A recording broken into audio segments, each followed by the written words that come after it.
Shall we all enter into a small meditation that Swamiji beautifully guides us through for the third eye?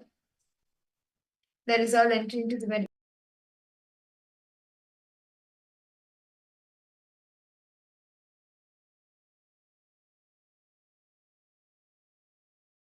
All of you listen, understand the logic.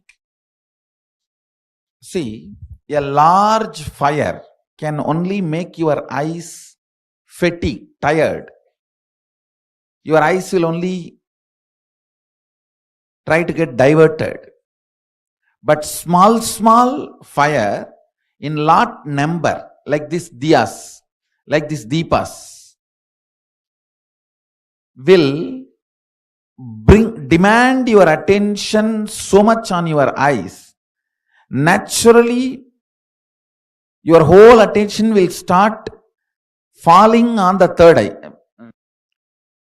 Small but large number will demand your attention on the third eye in a very soft way. So naturally, the third eye will be intensely awakened. Now, I am putting the bioenergy of Sadashiva into all these lamps. So just intensely try to look all the fires at a time. Please listen. This is the key of the technique. Every light in front of your eyes, try to look at them all spontaneously, simultaneously. Understand these two words. Spontaneously and simultaneously. Just spontaneously and simultaneously try to see all the light in front of your eyes. Whatever light is in front of your eyes, try to see spontaneously, means without planning, just naturally and simultaneously. Don't try to see the bottom first, then middle, next, top. No, try to grasp whole thing simultaneously. Listen carefully. Look at all the lights seen in front of you in the Sahasradipa Stamba simultaneously and spontaneously. Try to see top to bottom simultaneously. So your third eye will be rubbed with your attention.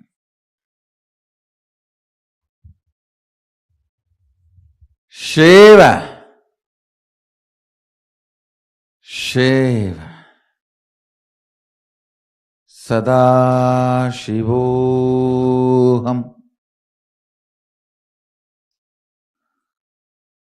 Try to see all the deepas, all the light simultaneously from the top to bottom without moving the eyeballs. Without the movement of the eyeballs, try to grasp the whole thing simultaneously. Shiva. Shiva. Shiva. Shiva.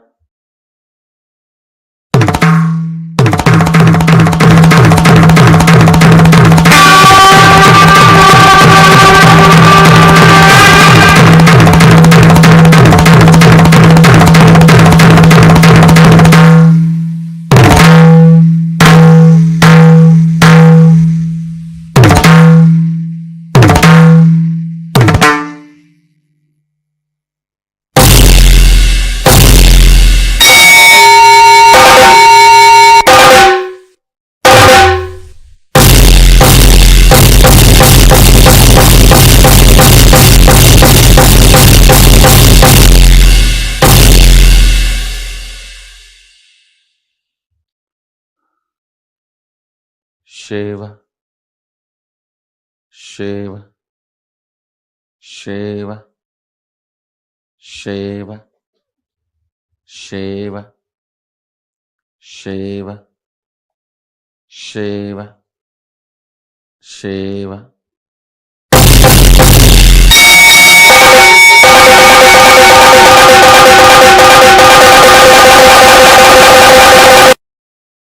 Shiva.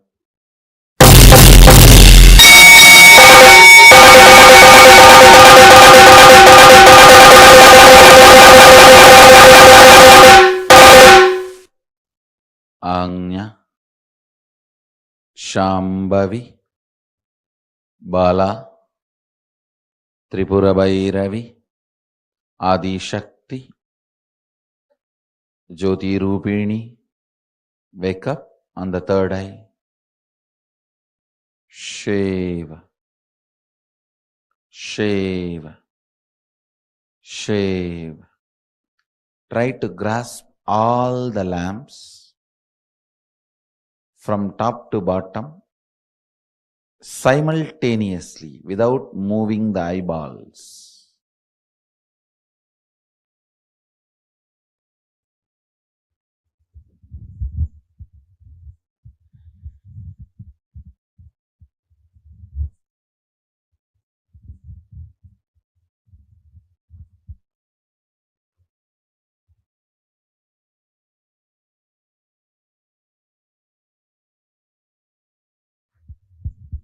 Shiva Tvamasi, Shiva.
சத்தியம் காத்திடும் உத்தமத்தியே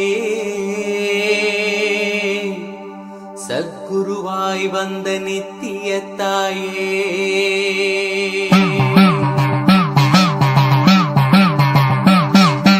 வேதங்கள் வணங்கிடும் ஆதியும் நீயே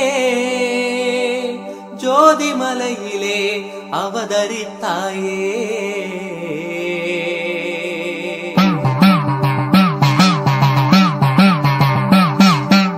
அவனியை பேணும் ஞானமும் நீயே அக்னி வடிவிலே அருள் புரிந்தாயே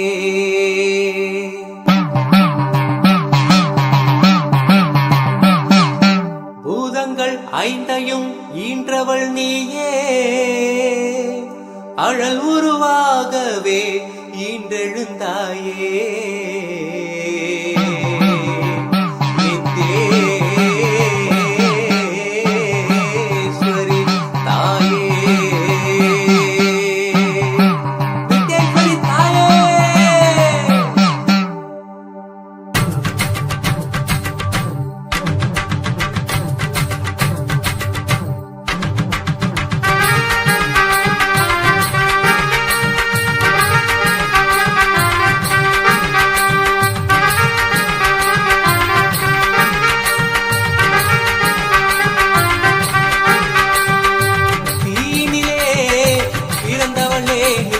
ஆனந்தத்தியே நித்யானந்தேஸ்வரி தீயினிலே பிறந்தவளே நித்ய ஆனந்தத்தியே நித்யானந்தேஸ்வரி கர்மங்களை கொன்றிட வந்தாய் நித்யானந்த தர்ம மண்ணில் வென்றிட வந்தாய் கர்மங்களை கொன்றிட வந்தாய் நித்யானந்த தர்ம மண்ணில் வென்றிட வந்தாய் தீயினிலே பிறந்தவளே நித்ய ஆனந்தத்தியே நித்யானந்தேஸ்வரி தீயினிலே பிறந்தவளே நித்ய ஆனந்தத்தியே நித்யானந்தேஸ்வரி நித்யானந்தத்தியே நித்யானந்தேஸ்வரி நித்யானந்தத்தியே நித்யானந்தேஸ்வரி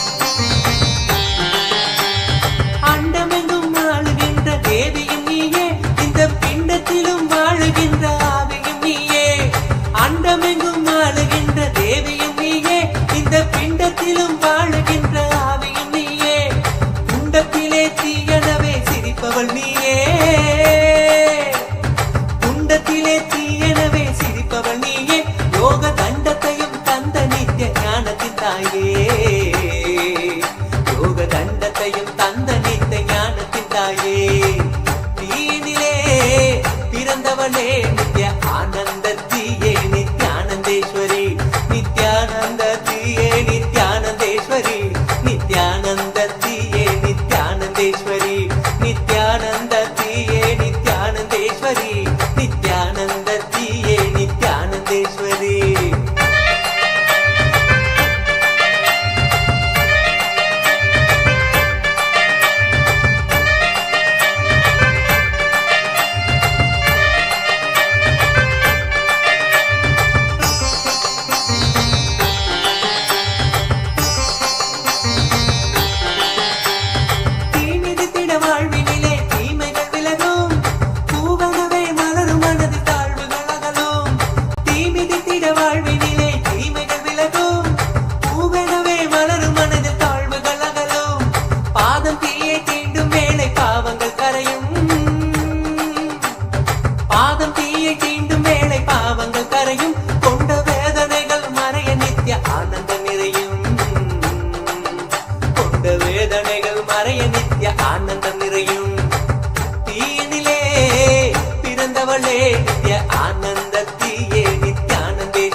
வெப்பம்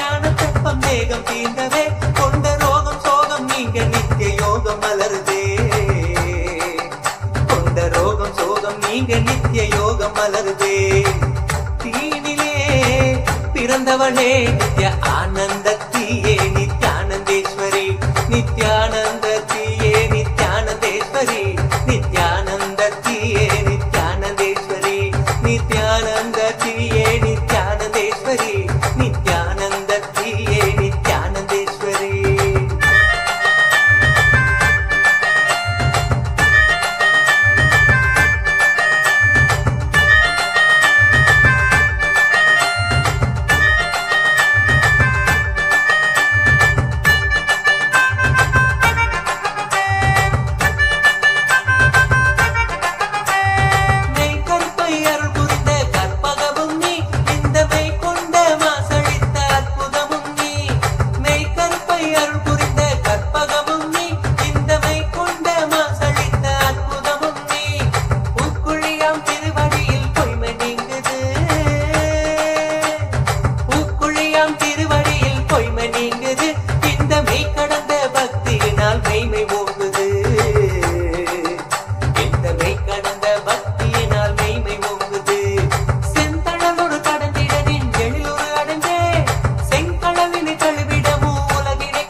Nityananda, please relax. I request all the participants to please relax. Now with that beautiful meditation, third eye meditation that all of us just did, shall we all enter into the power manifestation where we will be doing the power of third eye? Actually manifesting this power of third eye after the meditation, you will see how the power starts manifesting. So it's actually a very beautiful and very powerful meditation Swamiji conducted. But all of us, this is called the Sahasra Deepa. So like what we saw in the video, right? It's called the Sahasra Deepa. So this third eye meditation, right? Just by looking at the fire, Swamiji was awakening the Kundalini Shakti within ourselves. And now those are the participants, all of you who are watching us live right now, your third eye is awakened. Swamiji has opened and awakened your third eye right now. So your third eye is awakened. You can see through the third eye. So immediately after the powerful initiation we received from Swamiji, right?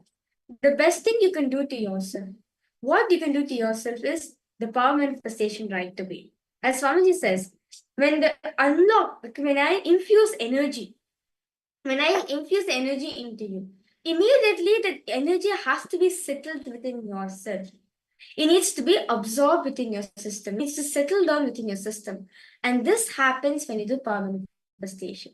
The initiation with Swamiji conducts, right? It gets settled down into you when you start manifesting the powers. So right now, without any further delay, let's now enter into the first power of this third eye, which is reading through the third eye, seeing through the third eye. Swamiji says, as soon as you get that third eye awakened, the first ability you start you start doing through the third eye is you start seeing through the third eye. Just like how your normal two eyes, right? When you open your eyes, you're able to see the world around you. Same way. But not just that alone. When you get your third eye awakened, you're able to see everything as it is in a much detailed way.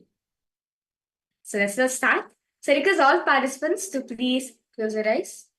Please get an airband and come. Make sure you're completely comfortable during this power manifestation.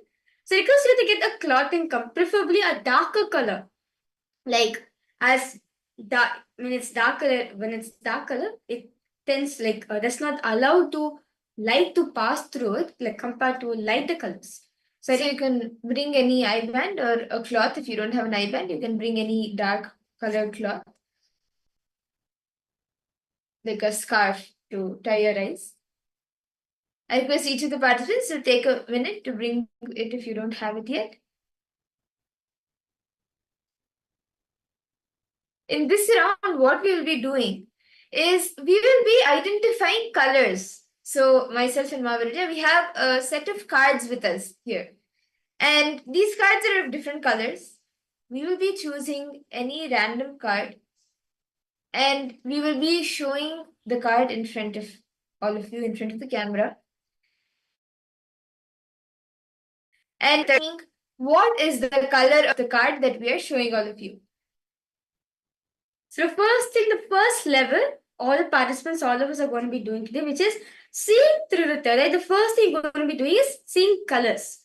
So like when you open your eyes, you're able to see the colors around you, right? The colors, everything you're able to see through the third eye. So let's not start. May I request all participants to please tie your eyes, please. I request all of you, all the participants who has joined us through Zoom and who is watching us through the YouTube also. I request all of you to please tie your eyes, close your eyes with your eye. Tie your eyes, the eyeband.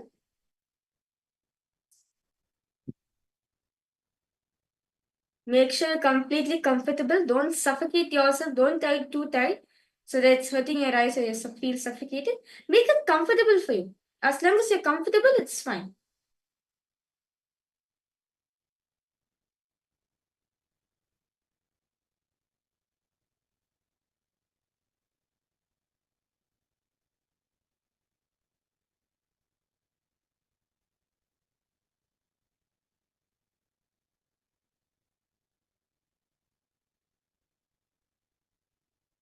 Okay. So should we all start now? I hope all of you are ready. So now I will be choosing a random card and I'll be showing it in front of the camera. See, we have a deck of cards with us, okay? So these are colored cards. So in the front is Swamiji's photograph. Behind it, there's a colored cards. So we have some few colored cards for all the participants.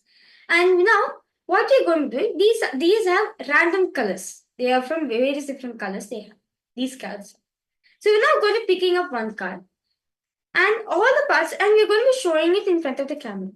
For all participants to scan the color. What color the card is? You're going to be scanning the color. What color is being shown for all of you? Okay, so let's now start.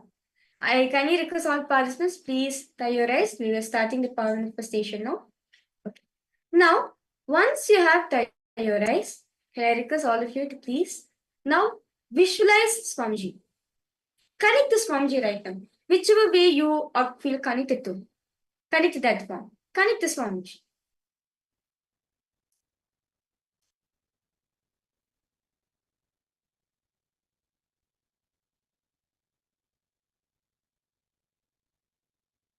Just remember that form of Swamiji in your inner space and chant the Mahavakya and just connect in the space of oneness with Swamiji. And request him to show you the answers and whatever is around you. Like just start seeing with your third eye. Start seeing what is there around you.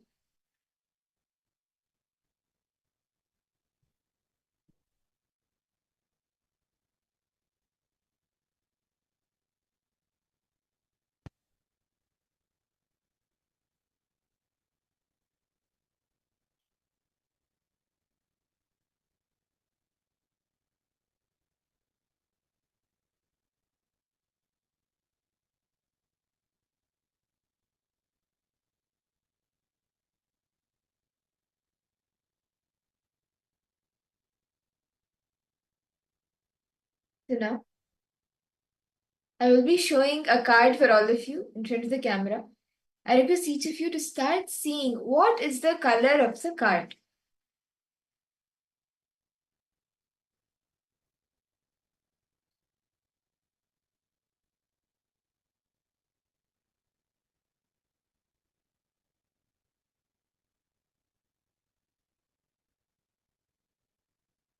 Now, start chanting the Mahavakya intensely. Om Nityananda Paramashivoham. Om Nityananda Paramashivoham. Om Nityananda Paramashivoham.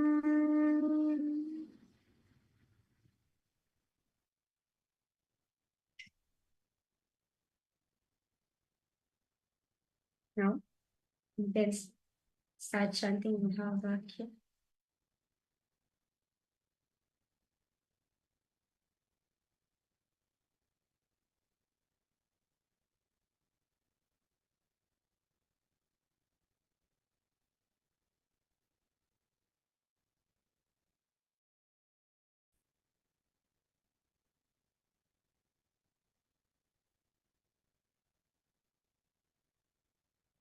Whatever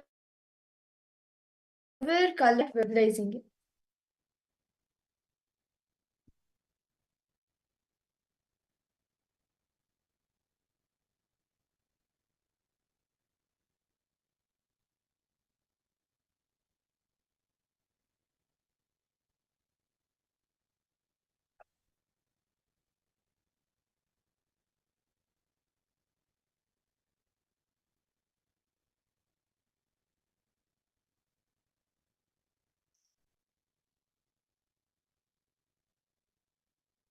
Okay. Yes. And I request all participants now to please open your eyes. Please open your eyes. Start posting whatever Swamiji is showing to you. Ma Orieta, Ma Sharmain, Ma Sumati Shanmuganathan, Ma Jayalakshmi. Each of you can post what were you able to see? What was revealed to you in the third eye?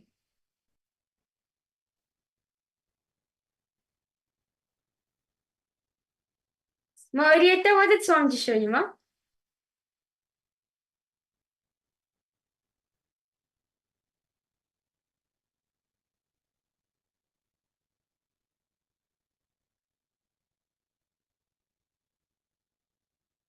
Yes. Orieta, yes, go ahead, Ma Orieta. Ma Margarita, I request you two to post. What did Swamiji show to you?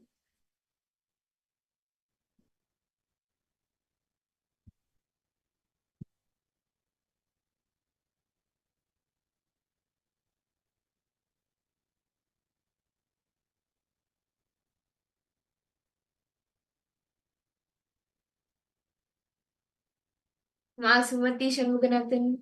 Okay. First purple and then a little of gold or yellow. Okay. Okay. That's nice. Anything more did you see, Ma?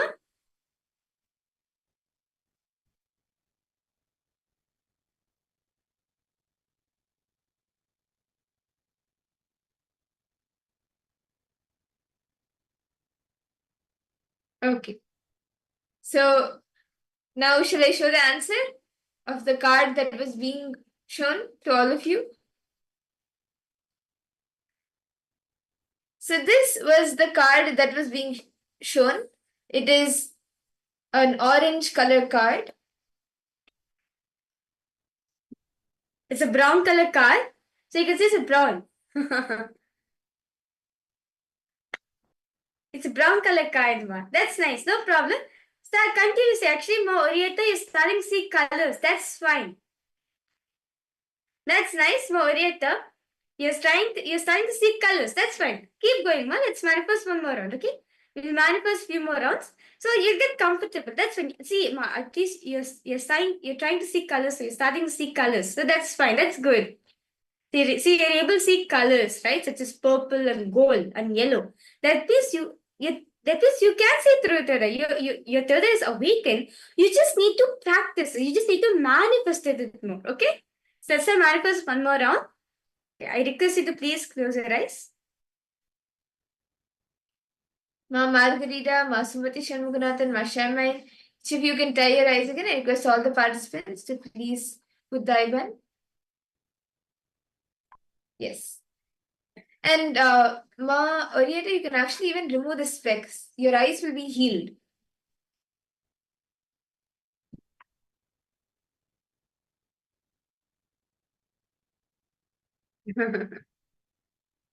You can remove the specs and wear the eye band. You'll see that the eyes start getting healed after that.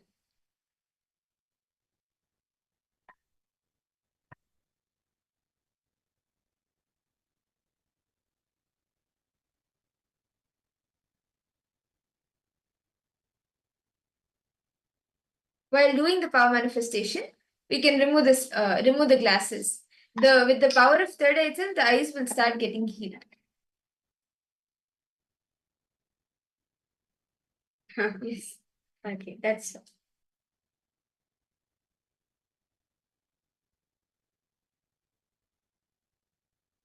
Now I request you to yes, close your eyes. Yes. Just pull your eye band down. Let's now start. Okay, so now we are going to be projecting a next color for all of the participants.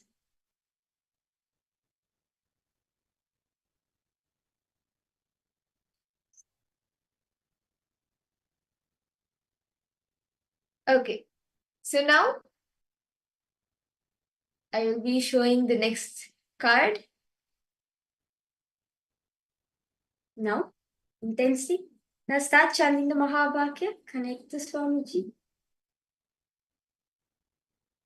Om Nityananda Paramashivoham. Om Nityananda Paramashivoham.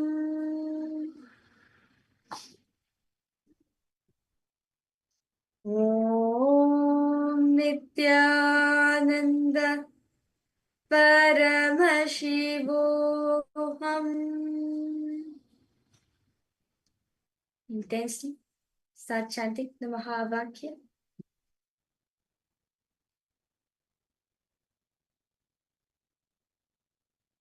Whatever color Swamiji shows, whatever Swamiji reveals to you, start verbalizing it.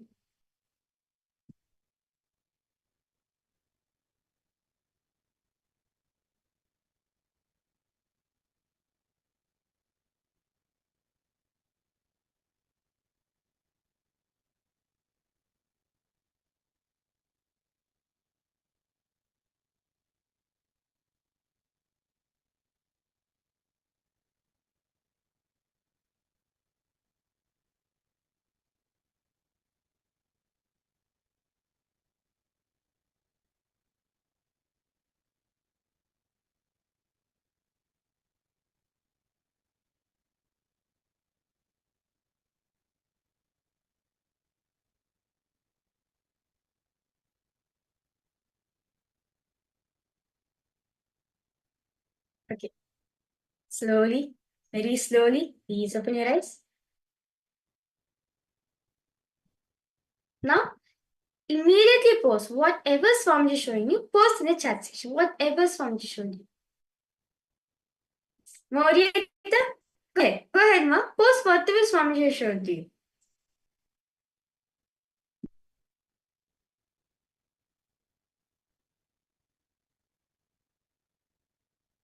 Ma Sumati, Ma Margarita, I request you to post, ma. What did Swamiji show you?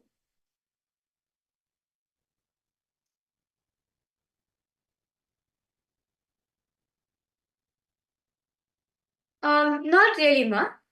I just request you to post what Swamiji is showing to you. Like Swamiji show you some colors, right? Post the colors. Wow, related the specs only when you're doing the power manifestation. Like when you're wearing the eye band, when you're manifesting the power. Now, if you use it, it's fine. Now you can use it more. See, only when during the power manifestation, once you using the only when you're using the power manifestation alone, you can remove the specs. But after that, you can wear it back. No problem. Actually, when you start seeing healings, you'll start manifest. Healings will start happening for your eyes. Okay, first dark color, then beige color. Okay, that's nice. That's wonderful. Okay, so let's now verify. So the color which we're holding for all the participants was blue. Huh. Actually, Marietta, you kind of manifested more because it was merging, right? So it was giving subtle like some dark purplish kind of thing. So and if you take maybe dark blue and beige, it would become this color. So and the font is sort of beige. So yes, ma. Shall we do another round? Ma Sumati Shanmuganathan, Ma Margarita Vasconcelos. Okay. So I request all the participants to please tie your eyes again. This time, Ma Orietta, don't worry. Swamiji will show you the answer. You'll see you will manifest. You just connect to Swamiji deeply, Ma. You'll see you'll manifest.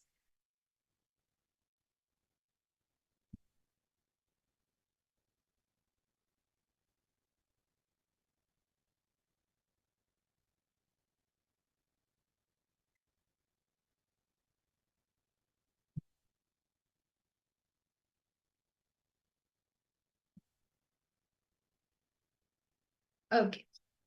So now we are showing all of you, all the participants, a card. Start seeing what is the color being projected. What is the color being shown? What color card is being shown? Whatever Swamiji reveals, start verbalizing that. Chant the Mahavakya intensely. Om Nityananda Paramashivoham. Om Nityananda Paramashivoham.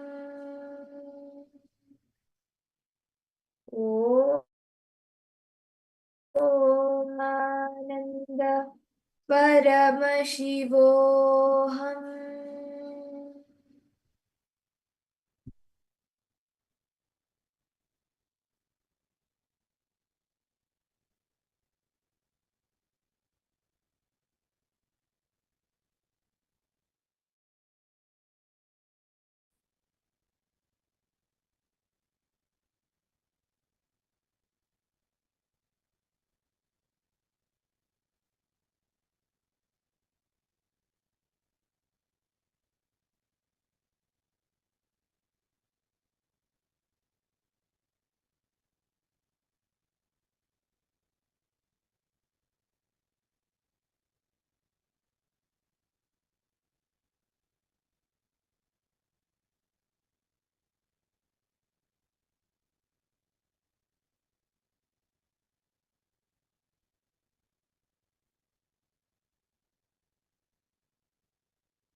Whatever Swamiji is revealing to you, just be completely aware of it.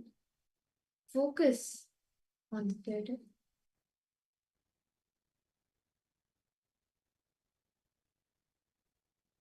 Please relax.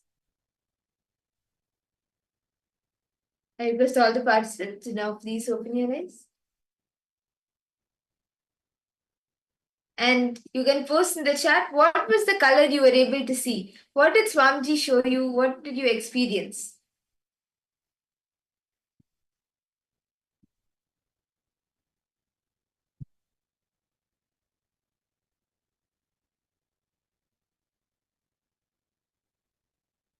Ma Orieta, Ma Sumati Shanmuganathan, Ma Sharma and Muse, Ma Margarita.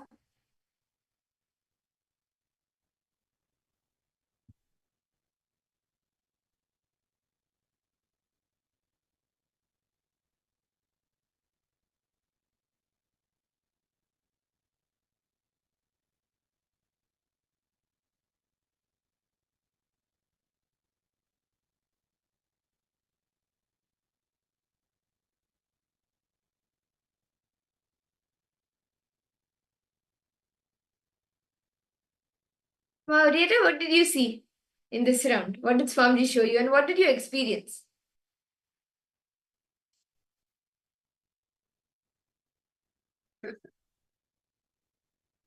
Morieta, that's it. What color is Swamiji showing? That's fine, ma. See, relax yourself. Don't tense yourself. Swamiji is taking care.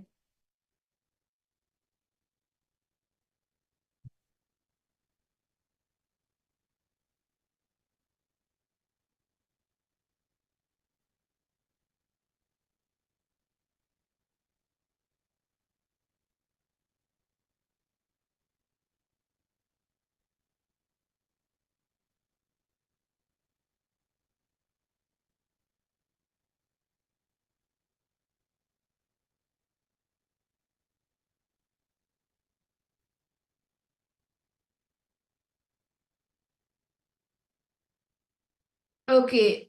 Color dark green. Okay. Dark green. Okay, that's nice. Okay, so let us now see what the color is. Okay. So the color which we're showing for all of you was dark purple.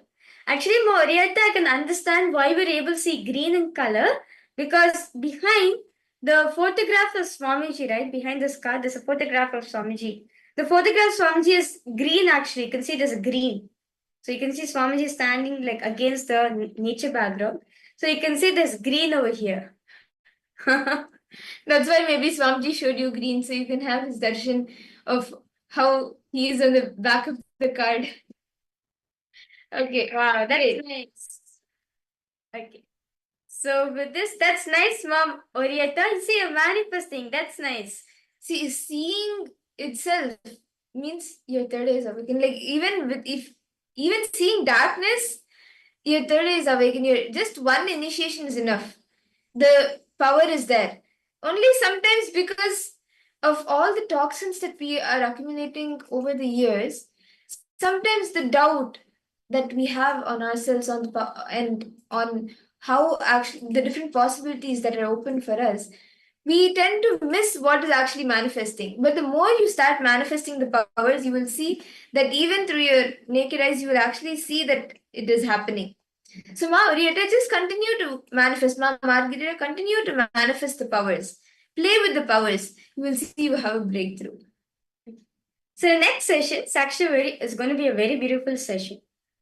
All of us want to manifest our reality, right? We have so many desires which we want to manifest. Now, Swamiji is going to be telling us how to approach the universe. See, understand? We have come out from the universe, right? Today, all the participants throughout the whole day will be understanding how to manifest the best of the cosmos, how you can integrate yourself, how to have the integrated approach to manifest the best of the cosmos, using cosmos as a catalyst to manifest the best of the cosmos for your life. This is going to be an introduction where Swamiji is going to be expanding on the Nada Bindu Kala, the frequency, visualization, and vibration of the universe. Because the whole universe is nothing but the combination of these three. And with this three combination, Nada Bindu Kala, frequency, vibration, and visualization. With these three put together, you can manifest the best of the cosmos. How? This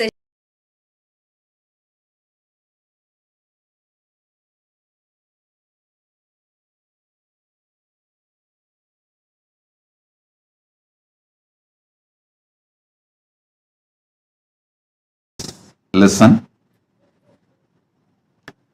Cosmos is made up of three core material. Nada, Bindu, Kala. Of course, there is unmanifest, avyakta behind this Nada, Bindu, Kala.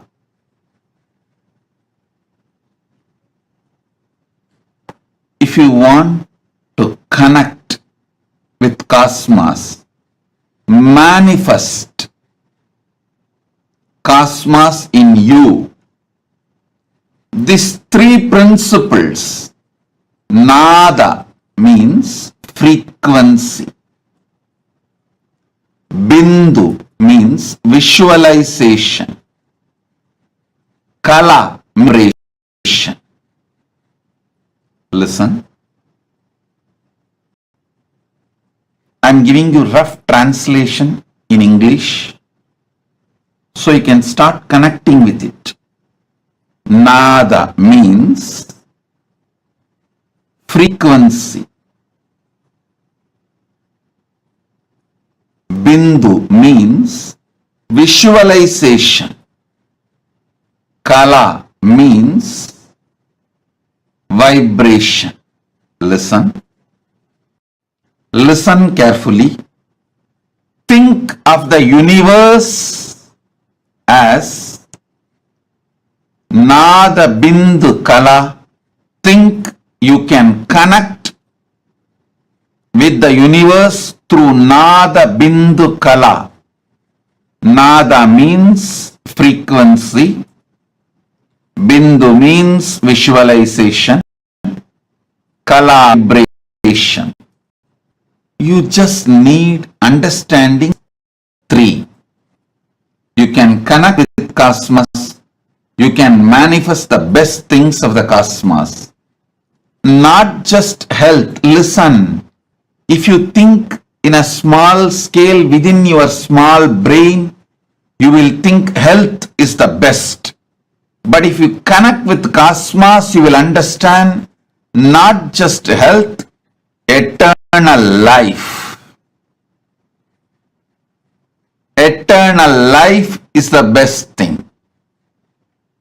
Even your understanding about what is the best you can achieve will get matured.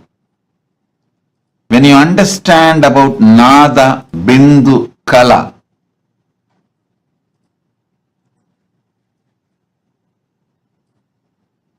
listen, again and again and again, all great things on this planet Earth happened when some being knowingly or unknowingly connected with cosmos through this Nada, Bindu, Kala. Whether it is the outer science or inner science, culture, arts, philosophy, spirituality, any field, the great breakthroughs happen when human beings knowingly or unknowingly connected with cosmos through Nada, Bindu, Kala. Frequency, vibration, frequency, visualization and vibration.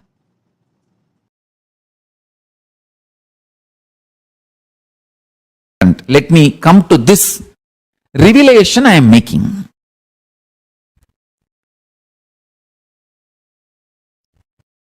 In unclutched space,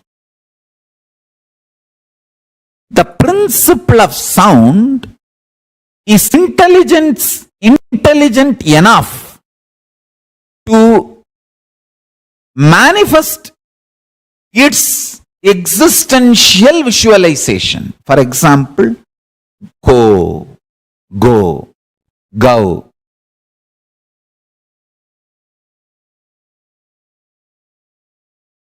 Go Mata.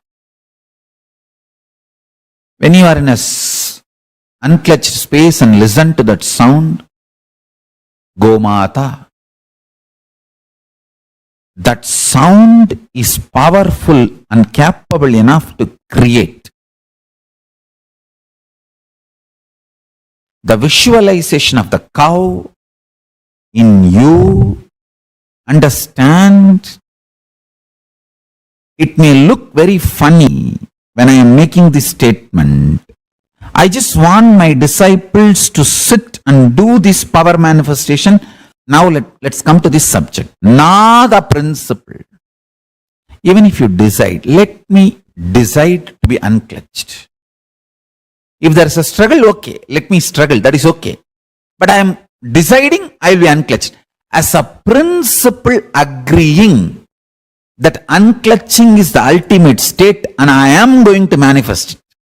That is more than enough. Understand? Listen to this and try. Just try. You will see in 1 or 2 times. So much is getting revealed. And one more thing. When the word is heard, you will see inside your inner space that pada, manifest padartha, means the sabda, the nada, manifest bindu. The sabda manifests that idea, that principle. Paramashiva's message from Sri Kailasa. Directly listen.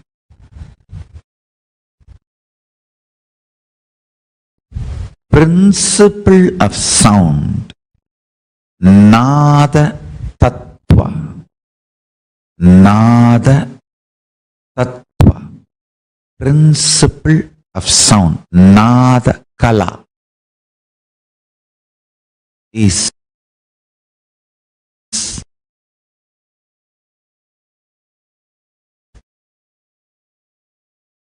the source principle through which manifestation happens. Understand? It means manifestation of manifestation, manifestation of sustenance, manifestation of rejuvenation, and manifestation of pulling out of delusion, manifestation of liberation. So, Srishti of Srishti, Srishti of Sthiti, Srishti of Samhara, Srishti of Trobhava, Srishti of Anugraha. Understand? All the 5 sacred actions of Paramashiva manifests from the principle of sound, Nada Kala. Nothing but working on sound, Nada Kala. The principle of sound.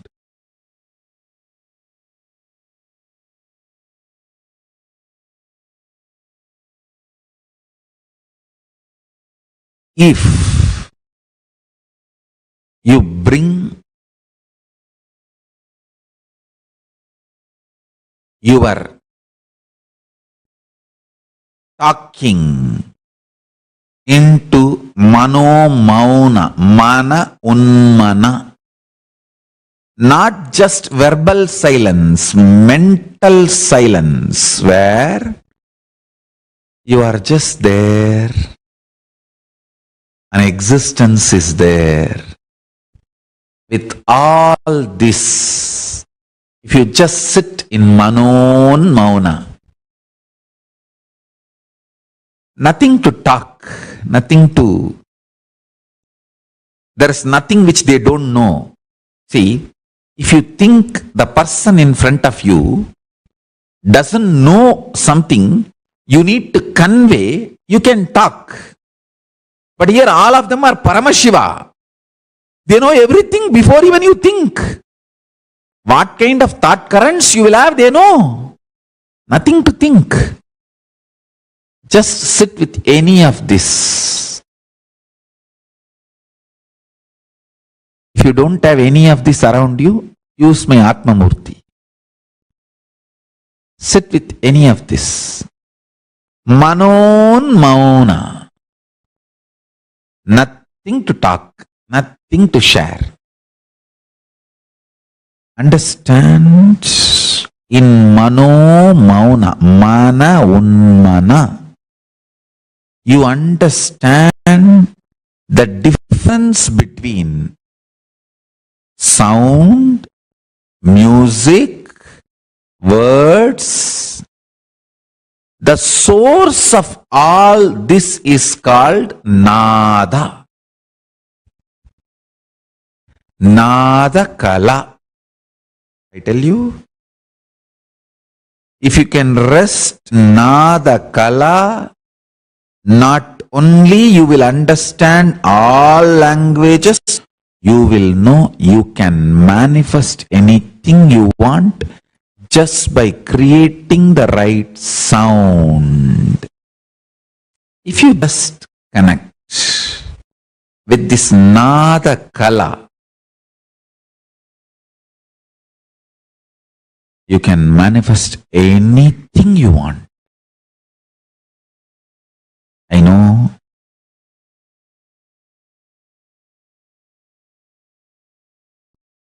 all your doubts, denial. I am sympathetic towards that.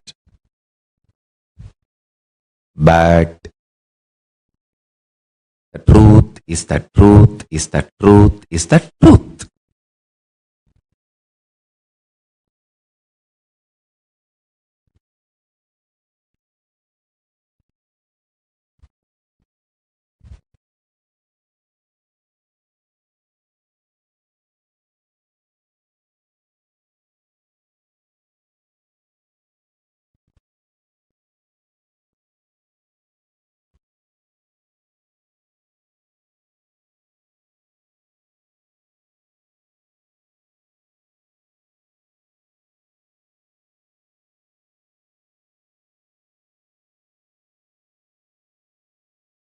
Truth is the truth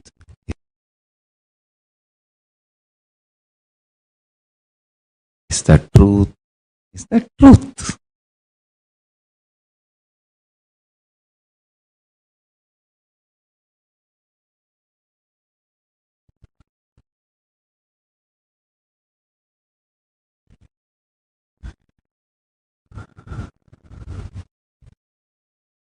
Every time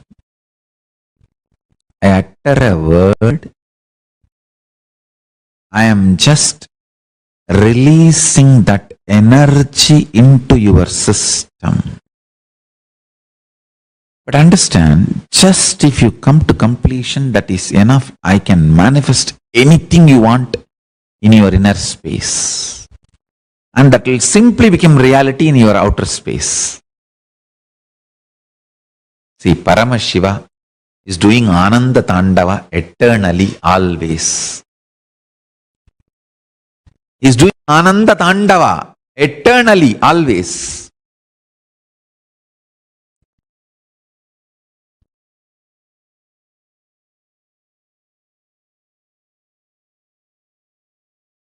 You can't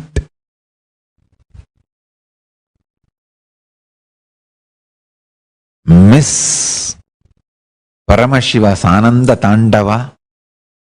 It's too powerful. Everything happening in your life is Ananda Tandava.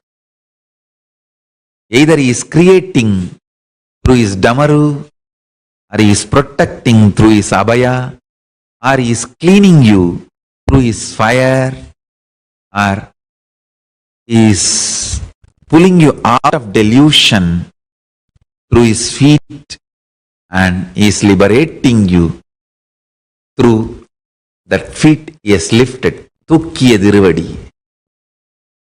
The feet he has lifted, dancing. Understand? His Ananda Tandava is continuing. See, the pure vibration is the nada in you. How you convert that nada into sabda, sabda into language, how you use those words on yourself, and how you use that words on others, and how others use words on you, and how you consume, get impacted, decide to get impacted by the words others use on you. The whole thing should be with absolute life positivity. Listen intensely. Don't be deluded by the signals you experience inside your existence. Don't be deluded by the collective narratives you all create. Don't be deluded and diluted by more and more deluded narrations of yourself, universe, life. Live on the reality, truth of the Akashic records, Veda Agamas. Let the universe reveal its grand narrative in the form of Veda Agamas to raise the quality of your existence, to give you all superconscious breakthrough. Kala, time, is my skin on which these signals raise. The signals you perceive is not the reality of the universe. The reality of the universe is consciousness.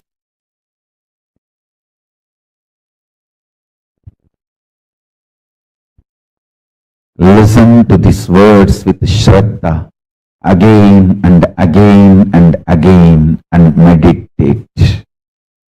Do Shravana, Manana, Nidhyasana of these great truths. I'll give you all superconscious breakthrough. Shivapadam, Paramashivapadam, Paramashivapadam, Paramashivatvam, Paramashivanubhuti, Paramashiva Shakti, Paramashiva Sayujyam, Paramashivanyanam, Paramashivatvaitam.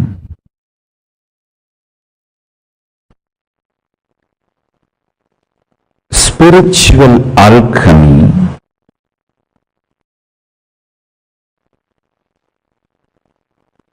in its purest form, expressed as Nada Bindu Sambandha, Nada Kala, Bindu Kala, Sambandha, the relationship between Nada Kala and Bindu Kala. Anyone masters this science masters Paramashivatva. Let me explain deeper meaning of this message. Listen intensely.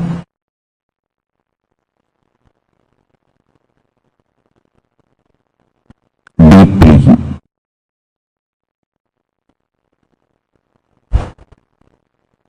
Spiritual alchemy process of Nadakala Bindukala. Understanding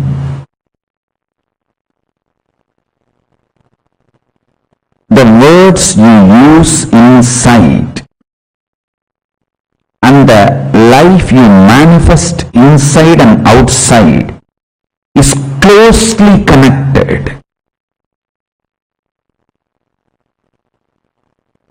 Understanding what words create what kind of emotion in your heart, signals in your brain, your emotions and signals when they are connected, when they become powerful,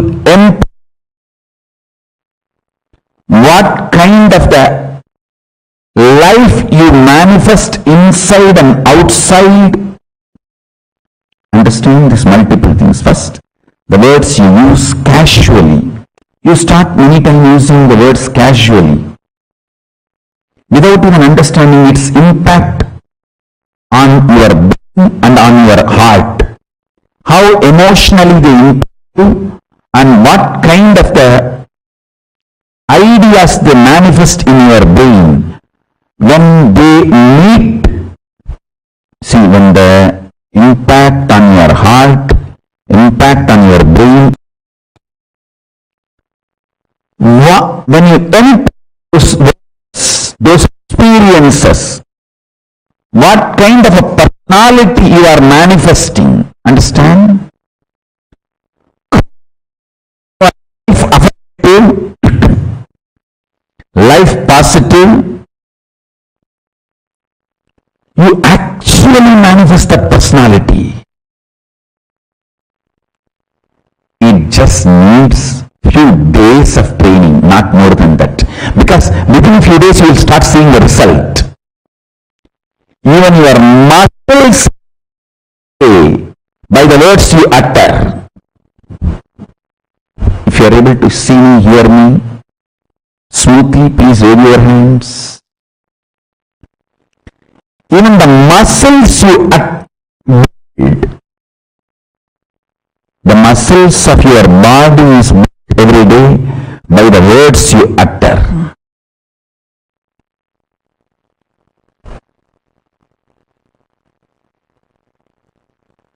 So be clear,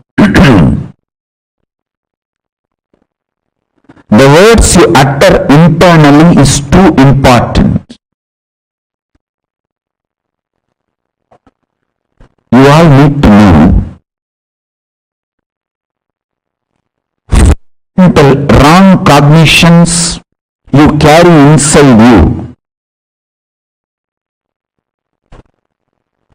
you need to be completed and dropped. One of the fundamental wrong cognition you carry inside is love should always be natural. Love is natural. There is a difference between natural and automatic. Your body is automated only for hormonal ups and downs, means emotional infatuations and hatred. Love is natural but not automatic. Listen carefully. You expect your love automatic. It's not. Love need to be consciously built in you, so it will become natural expression of you. It is natural expression.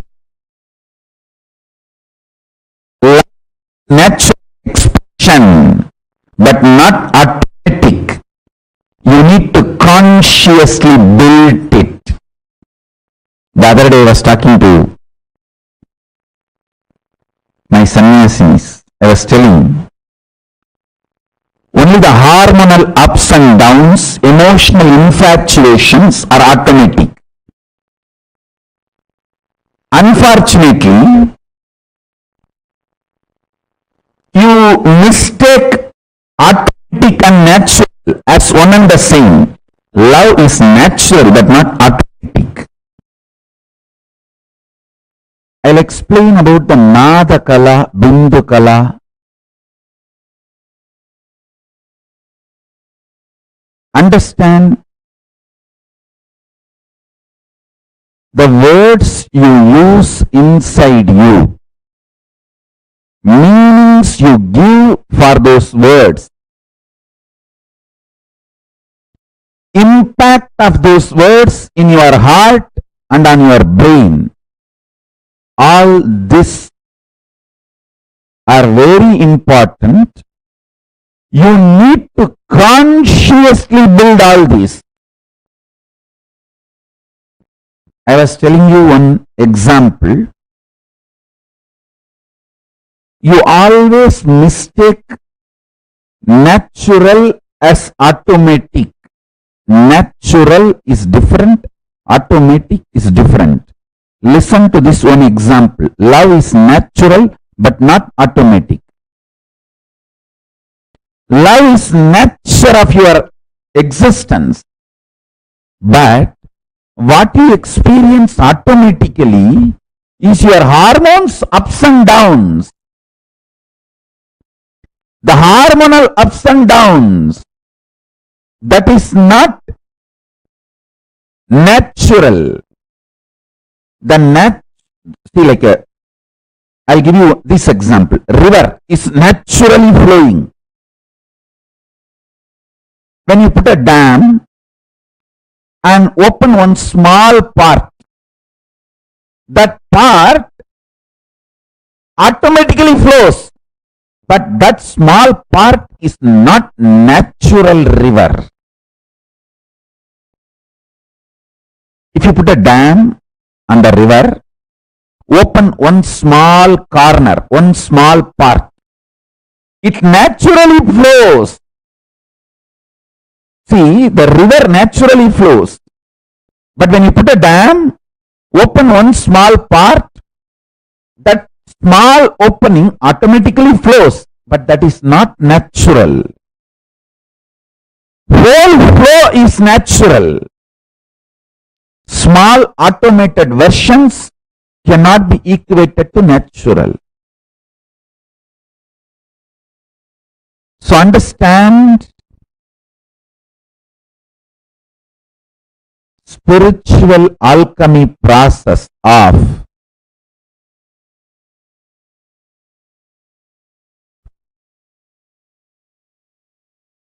aligning your Nada Kala, Bindu Kala, your verbalization energy, visualization ability,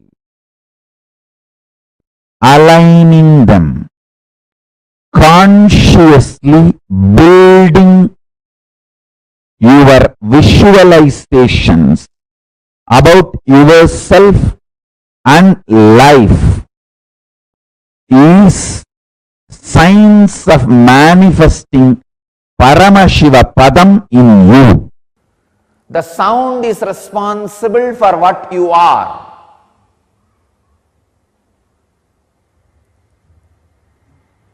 So sound is responsible for the sickness you carry, whether physically or mentally. If the energy field which binds the quarks is responsible for your disease and depression, if that energy field is altered, naturally the disease and depression will be cured, healed. Understand? By its very nature, quarks has no disease. It's pure consciousness. Only nada is responsible for the disease or health, depression or expression. So it is nada responsible. You can work only on nada. You cannot work on bindu. Bindu is beyond consumption, the pure consciousness. Two ways you can work on nada. One, creating the right sound and repairing the wounded nada. That is what is done through mantra. Or taking your disturbed nada structure to a being where anahata is continuously happening. In that very silence, your wounded nada structure gets healed, realigned, reorganized, restructured. One important thing, if it happens through the right sound, only the physical healing and mental healing happens. Whatever vibration sounds were created, the effect of that happens in the system. If there is a wound, if there is a sound, that sound heals the wound. The right sound does its job. But if the wounded nada structure is brought near the anahata dvani, the uncreated sound which constantly is radiating, which Shankara calls us very beautifully, Chitram Vadadaror Mule Vrida Sishya Gurur Yuvaha Gurostu Maunam Vyaghyanam Sishyastu Chinna Samsayaha. The word Maunam Vyaghyanam means all his expressions and discourses are in and from anahata dvani, the uncreated sound. In an expression of uncreated sound, the anahata dvani. That is what Shankaram Vyaghyanam.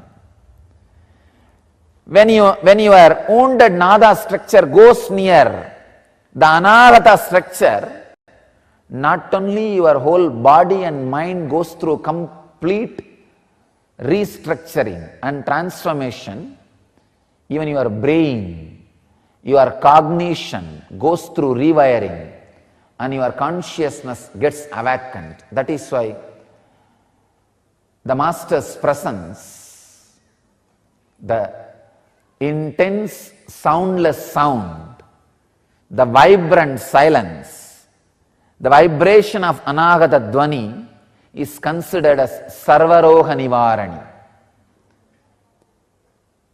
the healing method for all possible diseases. See, this 5 completion process, completion with yourself, mirror completion, looking at the mirror and completing, samskara dahana kriya, and calling your friends, family, with whoever you have incompletions and talking to them and working and completing, completion with others. 5th, ultimate completion is completing with Paramashiva, whole existence. Sitting with Ganga, Kaveri, banyan tree of Bidadi, Indra Vimanam of Sundareshwara, Arunachala Hill, Kailasa Hill, or Gurumurti, Atmamurti. All this is completion with Paramashiva. This 5, I'll repeat. Completion with yourself means sitting and completing, digging out all the incompletion patterns and reliving, completing the root pattern. Second,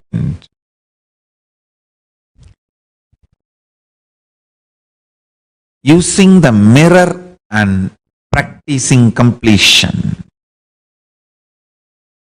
Third, samskara dagana kriya.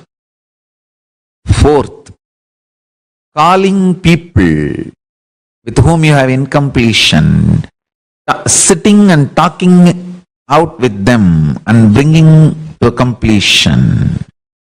Fifth, ultimate completion, completion with Shiva. These five, whoever practices these five completions will realize Nada Kala, understand the sound, the source of sound.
Nityananda, to all the participants.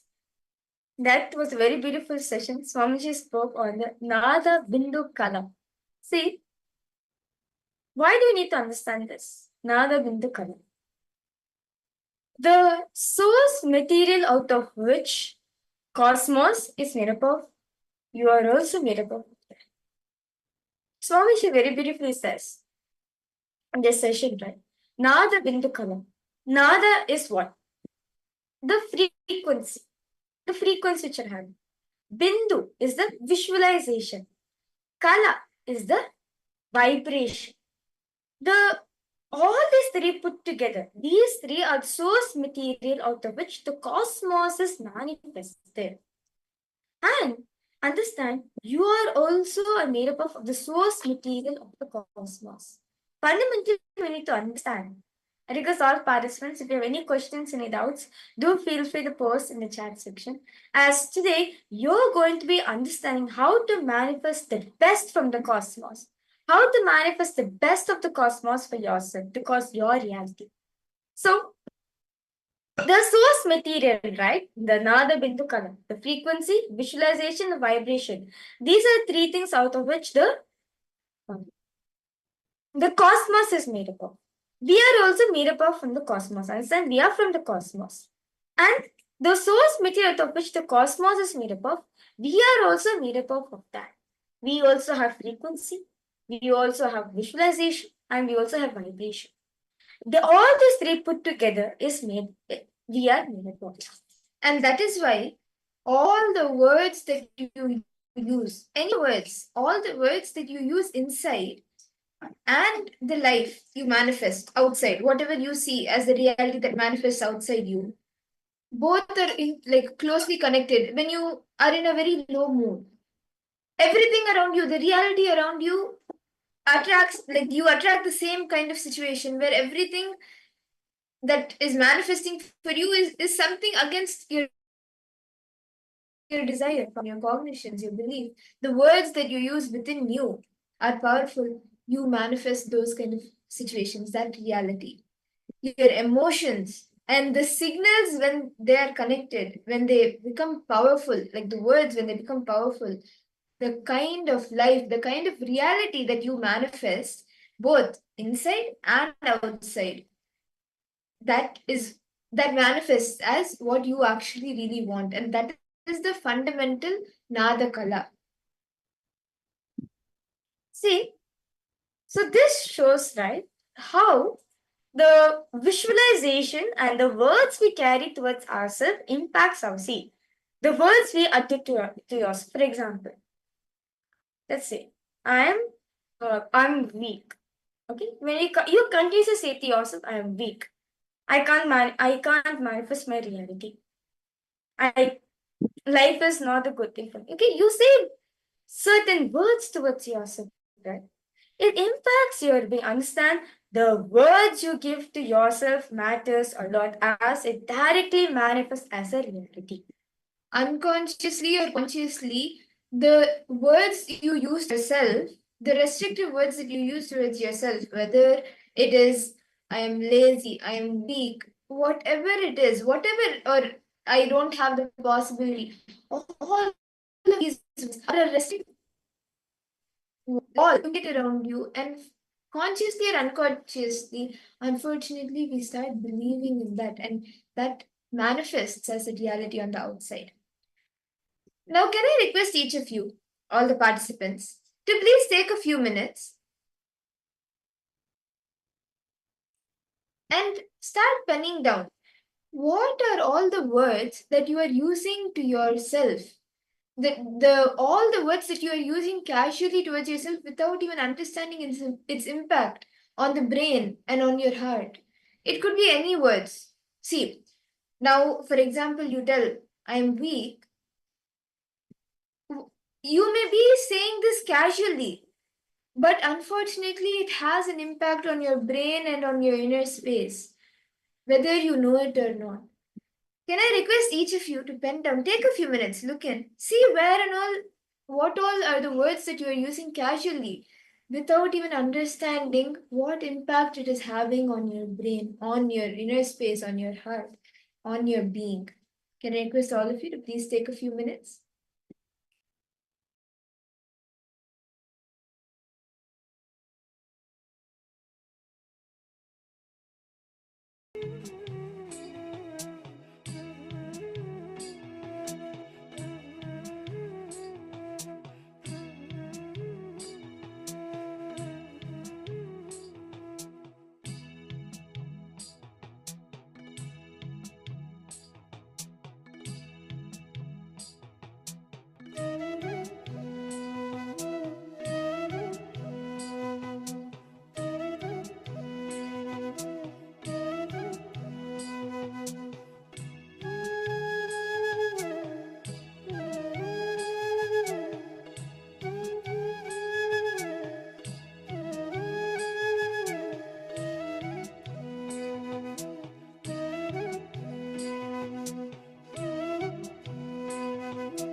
hope all the participants have been able to write all the words that you use towards yourself casually without understanding the impact it has on your inner space. Now, see, actually, it is very important for us to be aware of these words. So we are able to consciously stop using these words as restrictive words towards ourselves. Now, can I request all the participants to please pen down how emotionally the words impact you? What kind of ideas they manifest in your brain? Means, when you use certain words towards yourself, what are the ideas that start coming up in you? Now, it could be certain incidents, or it could be self doubt. Like one thought creates another thought, right? When you use a certain word towards yourself, a gush of more thoughts comes towards you. What are those, and how do they manifest in your brain, in your inner space? Can I request all of you to please write it down?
Nityananda, I hope all the participants, I hope all the participants have been able to write down, pen down all the words, how it emotionally and how it impacts your inner space. Now, we will be doing a short completion where we will be completing with ourselves. See, there are 5 ways to purify the verbalization. To purify what these words that you tell yourself. 1 is completion with yourself, the self completion. Second is doing completion, practicing completion with the mirror. Then the third is the samskara dhana kriya, very elaborate and powerful completion process that Swamiji has given. The fourth is calling the people with whom you have incompletions, completion with others. And the fifth is the ultimate completion, the completion with Paramashiva himself. So now for completing with yourself, very beautifully Paramashiva says in the Vijnana Bhairava Tantra, 94th verse, 22nd technique, Paramashiva says, Chitta dyanta kritirnasti mamantar bhavayet iti vikalpanam abhavena vikalpir ujjito bhavet. The meaning goes, just consciously feel within that the mind stuff, the chitta, right? That mind stuff, the chitta of past memories of incompletions, with its activity as mind, manas, thoughts, intellect, buddhi, mental cognitions, and ego, ahankara, root patterns are not existing in me. So this completion process, the process of completion, is directly revealed by Paramashiva himself in the Vijnana Bhairava Tantra, as we just saw. And now each of you will be doing this completion, the reliving and reliving, as Swamiji says very beautifully. What you will be doing is you will be picking up the incident where you started feeling the way you are feeling, the incident when you started using the restrictive words towards yourself. Sit with yourself and relive that whole incident in your inner space. What does reliving mean? You actually relive. It is not remembering. See, remembering is remembering. Means you remember the situation and you remember all the pain associated to that situation. But when you relive, you go through the situation again. If the certain situation happened when you were a child, you become that child again. You go back to that same maturity level. If you were 7 years old, you go back to that being that 7-year-old. If it's an incident when your mother shouted at you, for example, and she told you that you can't go out, and she refused to give you money, and you can't go out. You started saying, okay, I'm not responsible enough to handle money. I cannot go out. And you started building that like a restrictive word around you, saying that, okay, I am not responsible enough. This incident triggered that thought in you, that word in you, which you started cherishing and holding it all your life. So go back to being that 7-year-old child in that same maturity level, that same dress, that same you. Relive that incident. And when you relive it, you will be relieving it. Let the emotions come up. Let everything come up. Just let it come out. And that is when you will be relieving it from your inner space. Can I request all of the participants to please do this process? Start revealing the whole incident one by one. Spend time with yourself. See, only when you relive with them, you'll feel the completion, the relieving, the incompletion which you've been possessing for a long time. Only then the relief will start happening in you. Request all participants to please start reliving the whole incident.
I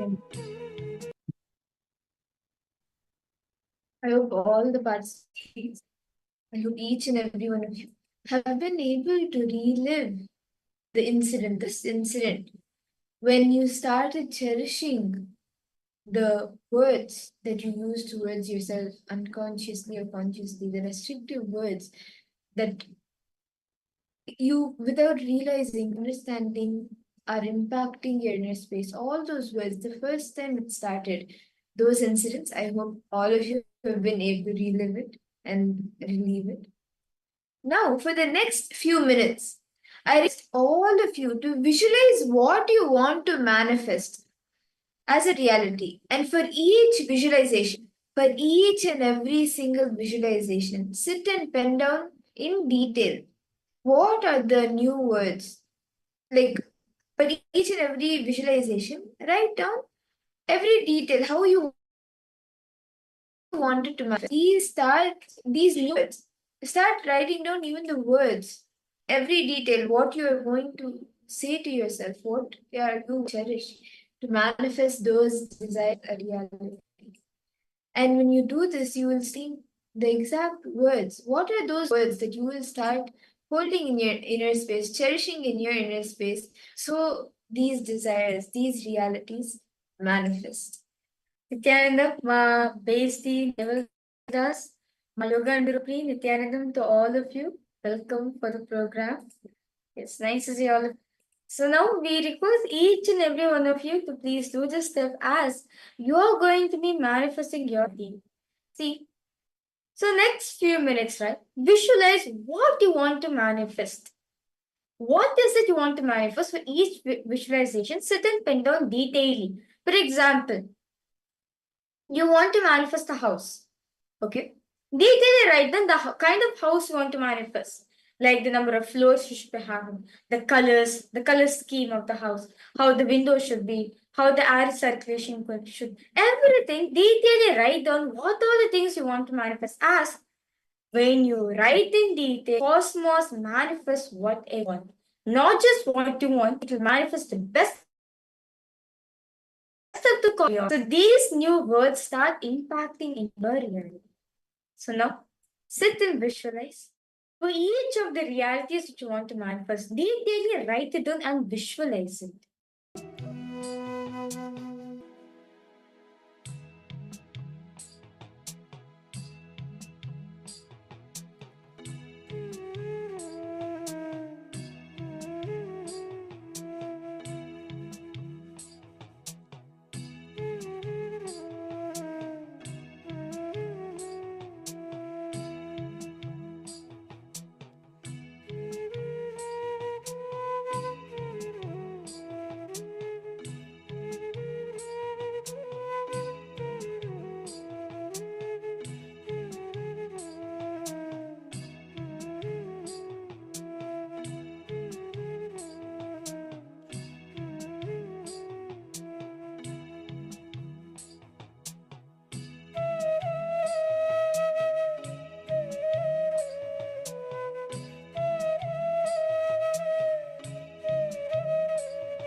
Nityananda.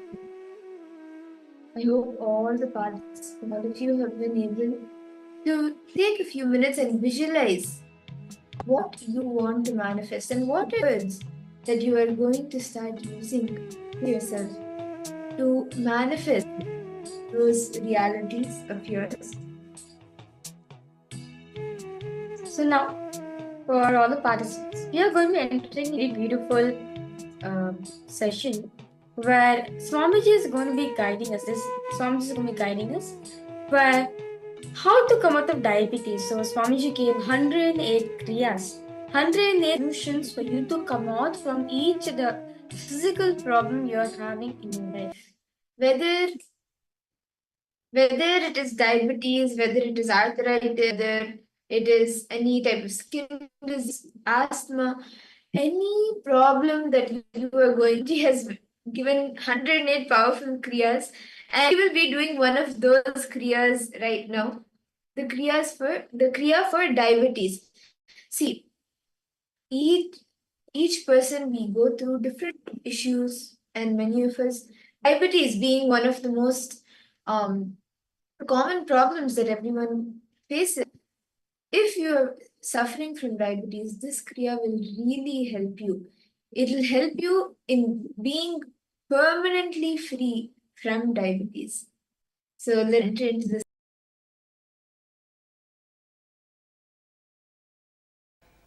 Today's Kriya is all about diabetes. Care for diabetes means if your diabetes is initial level, this Kriya is enough. A very powerful Kriya. Please understand. It is such powerful Kriya. And I sincerely request people who are doing this Kriya, see, first 1 week, do every day. After that, test your sugar level before taking any medication, because it might have dropped. And if you do this Kriya every day continuously, maybe for 1 month, then talk to your doctor, see that actually doctor himself may say that you may not need medication. Based on the doctor's advice, consultation with doctor, bring the medication down. So, now we'll enter into the Kriya. It's a very powerful Kriya. First step, it's a 5-step, very simple Kriya. I am not making complicated Kriyas for heart problems and diabetes and all. Because you see, you already have a heart problem. And I ask you to stand up on head, do Shirasasana, that's all, you will become Savasana. So I am practically designing the Kriyas which you can do. And that is why I am giving you 2 alternatives also. For example, today, the first step is Anilasana, means you have to put your legs on the hands, palms. Yes, I can show you also by myself. See, many people with diabetes will have naturally big belly, they will not be able to do this. Like this.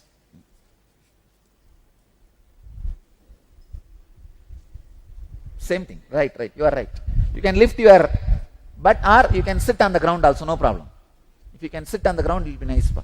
With that posture, try to push the body down. That is okay. Otherwise also okay, no problem. Yes. If you are able to sit on the ground, okay. Otherwise, if you can lift your body also, okay, no problem.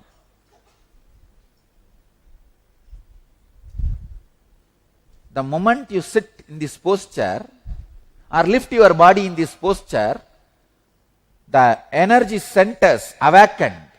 The energy process happens in your body. You will see immediately sugar taste in your throat. Because when the internal sugar, you see, it is not even sugar, nectar. When the internal nectar is created, your diabetes gets healed.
next step, let me read the verse.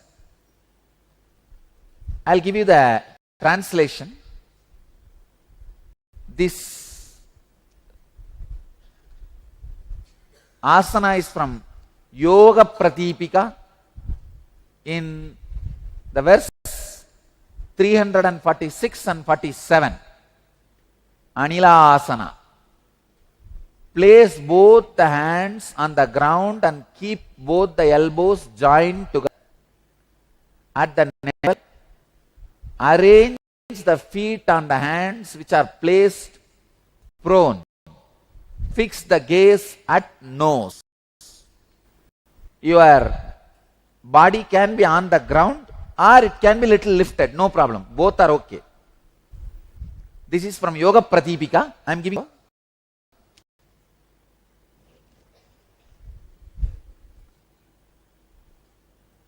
Then be in the same asana. Next step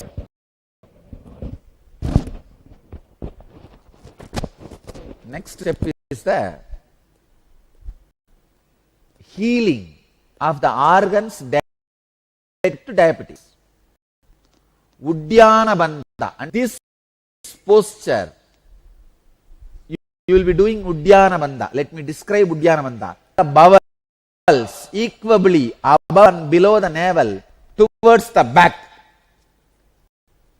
This from Garanda Samhita, Upadesha 3, verse 10. Contract the upper and lower parts of the navel, above and below, equably towards the back. And hold as long as you can. When you can't hold anymore, you can hold 10 seconds or 20 seconds. If you can, even up to 30 seconds, it is up to you. But when you hold, natural breathing process will be stopped. The kumbhaka will be there. That is perfectly all right. Never before, ever all these kriyas were assembled so specifically for these particular disorders. Do the Uddiyana Bandha 21 times. Hold. When you feel uncomfortable, unable to, then relax. Then again hold. When you feel uncomfortable, relax. Do this 21 times. So this part is from Garanda Samhita, Upadesha 3, verse 10.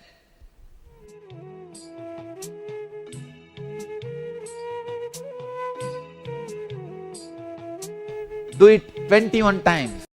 Hold. When you are feeling you can't hold anymore, relax.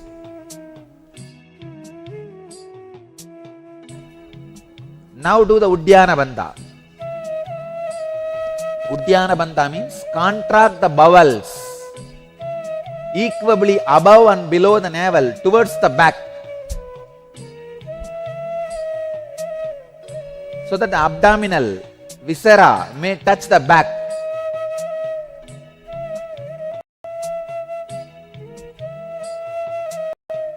Hold as long as you can and relax.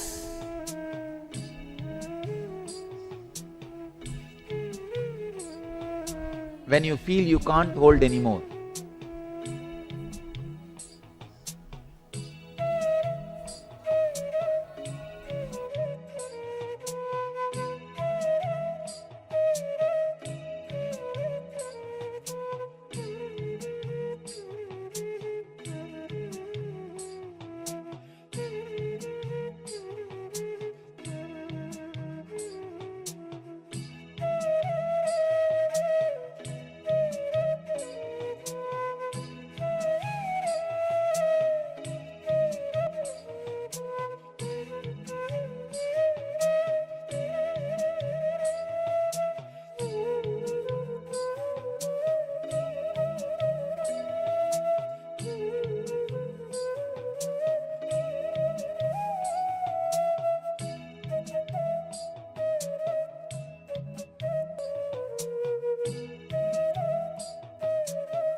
If you are feeling little giddy, relax,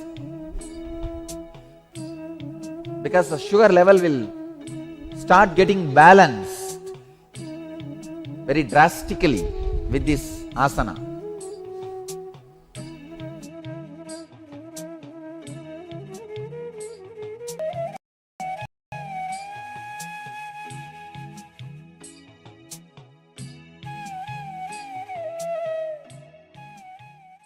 This Kriya will break even the pattern of your food. Please understand, not only it cures diabetes, it cures the root of diabetes. Root cause of diabetes is you may not be eat with awareness. The food you eat and the way you chew, the thoughts you have during the eating, all these three are related. All these are reason for diabetes. The pattern, the time you eat, or irresponsible eating. This all put together is called the pattern of eating. That food pattern, that is responsible for diabetes. Now not only your diabetes will be healed, the pattern for diabetes also will be destroyed. That is why I am saying this will heal the disease at the root. Next step on this same Anilasana, do the Bastrika. This is from Geranda Samhita, Upadesha 5, verse 75 and 76. As the bellows of the ironsmith constantly dilate and contract, similarly, let him slowly draw in the air by both the nostrils and expand the stomach. Then throw it out quickly. Inhale through both nostrils. Expand the stomach as much as you can. You can't do much now. As much as you can. Then exhale quickly. Inhale slowly as much as you can. Exhale quickly.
Next step,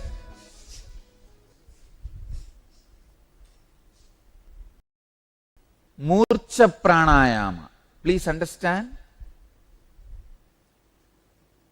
in the same posture, Murcha Pranayama, this is from Yoga Pratipika chapter 2 verse 69. At the end of the inhalation, gradually become fixed on Jalandhara Bandha, then exhale slowly. Means inhale, then put your chin on the chest by locking. After inhaling, put your chin on the chest and lock. And hold as long as you are comfortable. When you are not comfortable, relax. Exhale very slowly. This is Murcha Pranayama. Inhale. Put your chin on the chest by locking. Then, when you feel you can't hold anymore, then exhale slowly. Do this 21 times.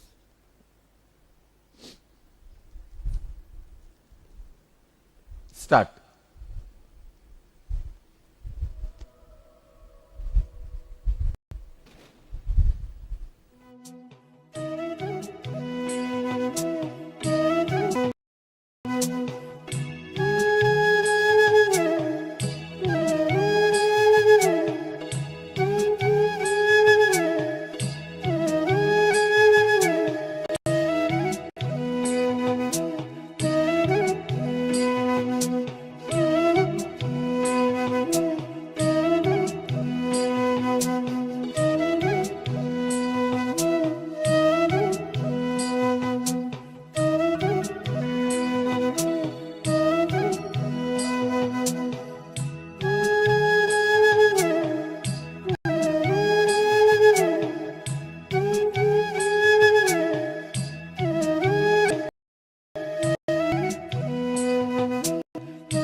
Next step, Brahmari Pranayama. This is Garanda Samhita, Upatesha 5, verse 78 and 82. Let me give you the translation. Technique how to do. Start humming while you are inhaling. With inhaling sound, in the initial it will be little difficult, but create the humming sound while you are inhaling and create the humming sound while you are exhaling. In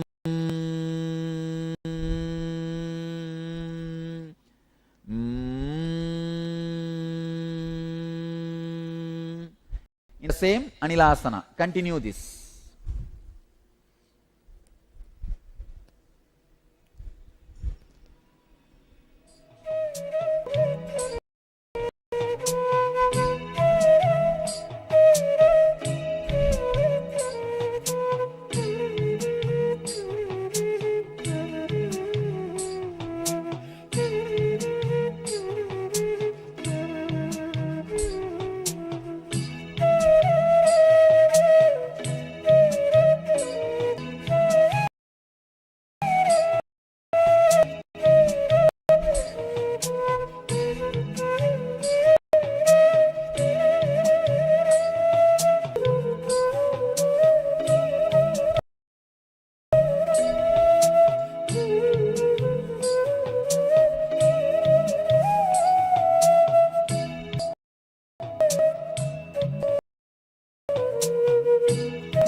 Wow, that was a very powerful Kriya that all of us just were guided into by Swamiji.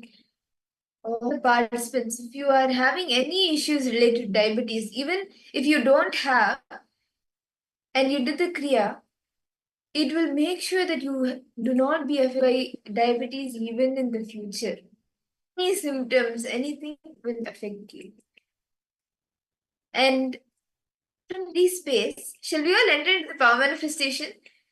Actually, today it's a very interesting power, the power of consciousness over matter. Ma Orietta, are you excited, ma? Are you ready? Ma Shaman Muse, Ma Orietta, Ma Margarita Vasconcelos. Shall we all enter into the power manifestation?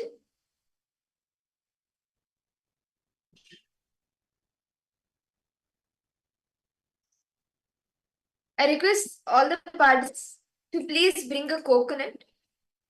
In this round, you're moving the coconut off your hand.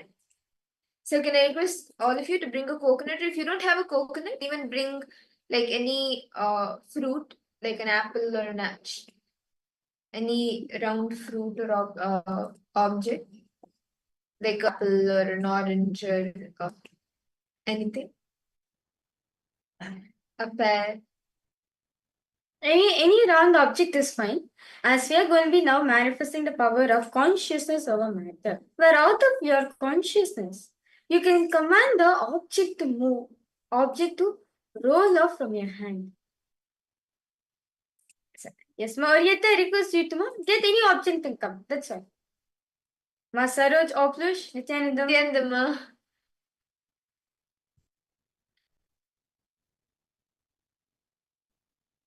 Ma Orietta, do you have your object, ma? Ma Saroja plate. Ma Basti. Ma Basti Noaldis. Shall we all start with the power manifestation? Yes, Ma, want to say something?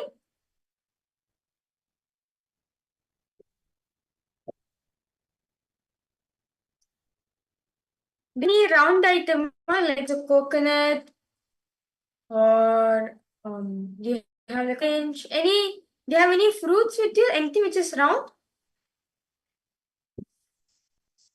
Nityananda, Ma Basti. Are you ready for the power manifestation, ma? Shall we start?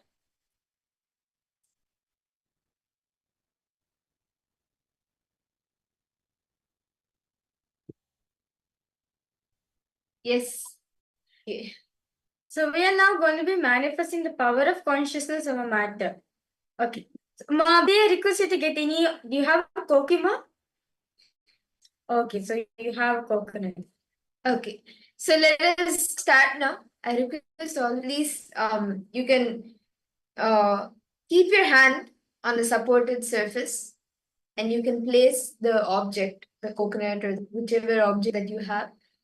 You can place it on the surface on your hand. You can actually even set up a call camera. You can set up your phone to record as well. Record the manifestation. Please place the object on your hand. What you will be doing is you will be connecting to Swamiji. Just remember Swamiji in your inner space. Connect to him, chant the Mahavakya, and out of deep oneness, by feeling connected to the coconut or to the object in front of you, from the purest of oneness, you will be commanding it to move. You can play. You can play with it. You can roll it off your hand. You can make it stand. Whatever you wish to, however you want to move the object, you can command it. Move it, move left, lift up. All of that you can command from the space of oneness. So can I request all the participants to please place the object in your hand now?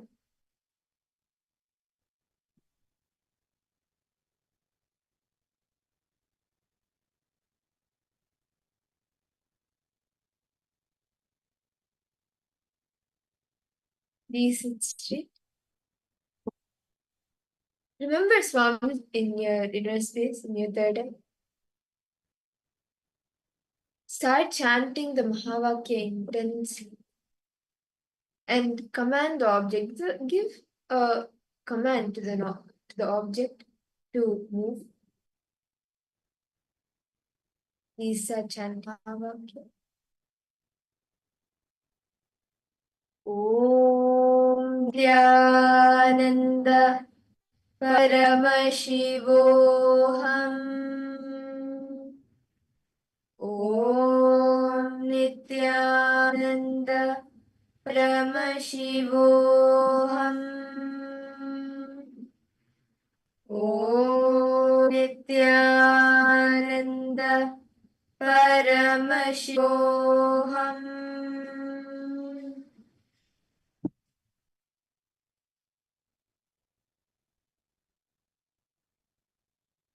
Intensely chant the Mahavakya.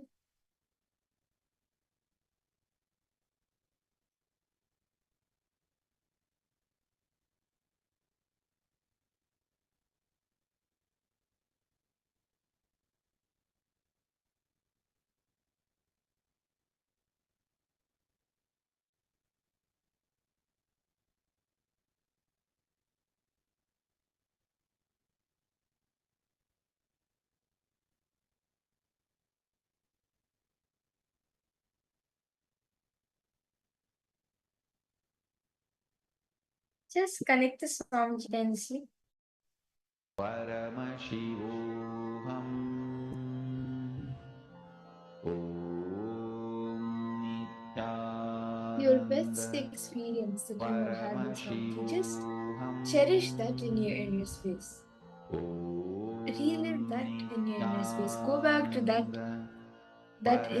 just hold that experience in your inner space. Connect in oneness. Swamiji. Do not create any thought. Do not sustain any thought. And do not destroy any thought. Just remain in space of unclenching. Nityananda Paramashivoham. Om Nityananda Paramashivoham. Om Nityananda Paramashivoham. Om Nityananda Paramashivoham. Om Nityananda Paramashivoham. Om Nityananda Paramashivoham. Om Nityananda Just command intensely through the belly. Paramashivoham. Move the object. Move the coconut from the Nityananda Paramashivoham. Om Nityananda Paramashivoham. Om Nityananda Paramashivoham. continue to vibrate with the Mahavakya. Any doubts that may be coming, any questions that rising, just the Mahavakya louder. Tell all your doubts, all the questions that may be coming up, how powerful Swamiji is. Om Nityananda Paramashivoham. Om Nityananda Paramashivoham. Om Nityananda Paramashivoham. Om Nityananda Paramashivoham.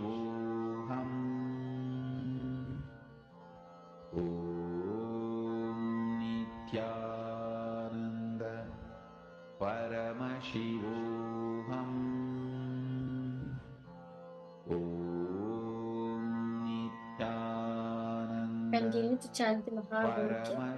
Just as your intense connecting to Swamiji with all your three heads out of your consciousness, command the object to move from your hand. Command whichever direction you want it to be. You want it to move to your left or your right. You will see the coconut will listen to you. Drop whatever incompletion, whatever inner chatter you're having in your inner space, just drop it. Drop whatever you have.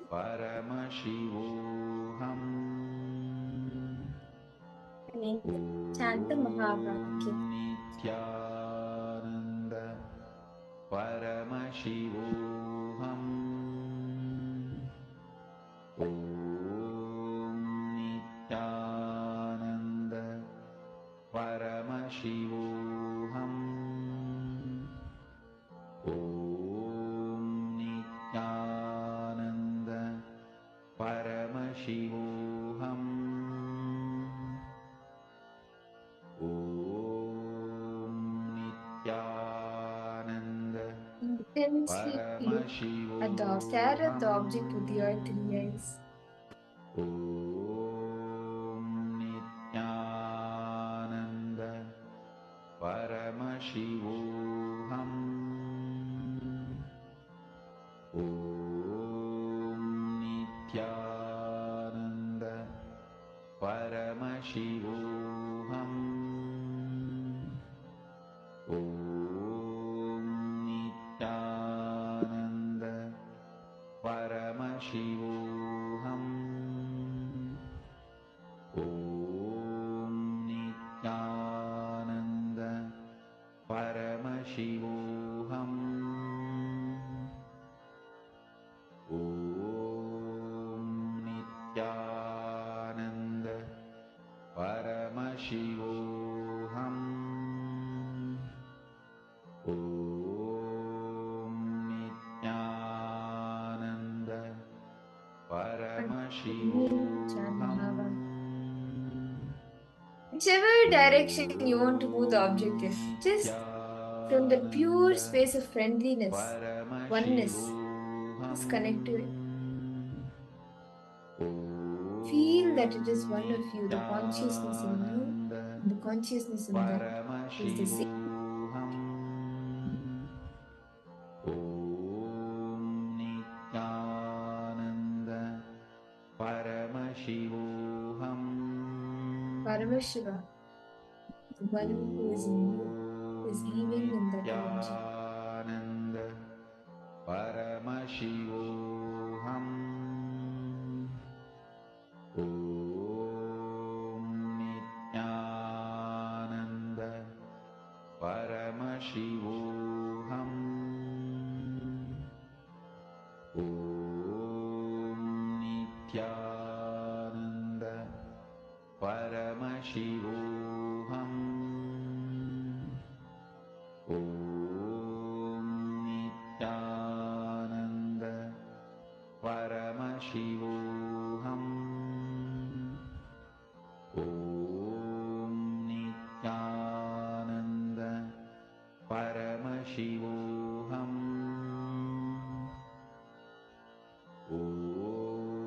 Om Nityananda Paramashivoham. Om Nityananda Paramashivoham.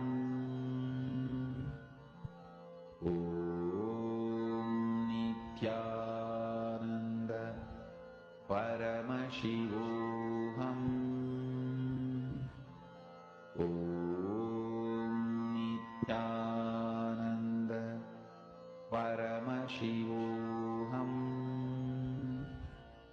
Om Nityananda Paramashivoham.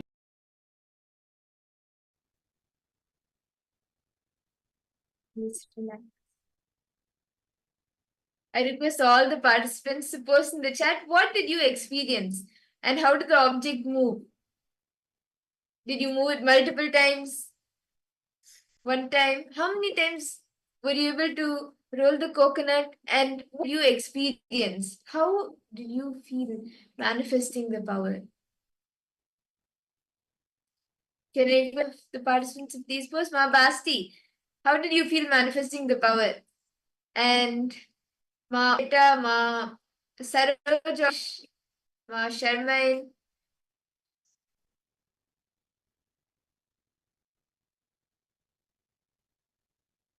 Ma Margarita, how did you feel, Ma?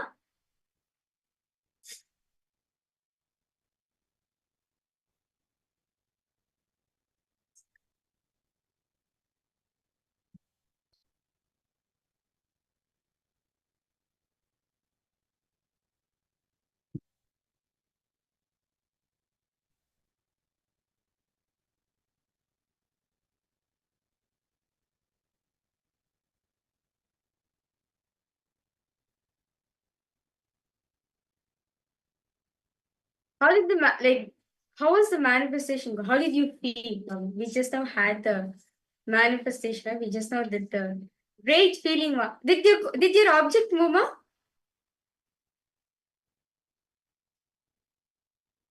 Maurietta, do you want to share, Ma? Moved. Okay. That's wonderful. Okay. So now we are going to be moving ahead to the next session where we are going to be understanding the power of conscious manifestation. And Swami will reveal very beautifully how out of your consciousness you can manifest any reality you want in your life. So let's now get into this video.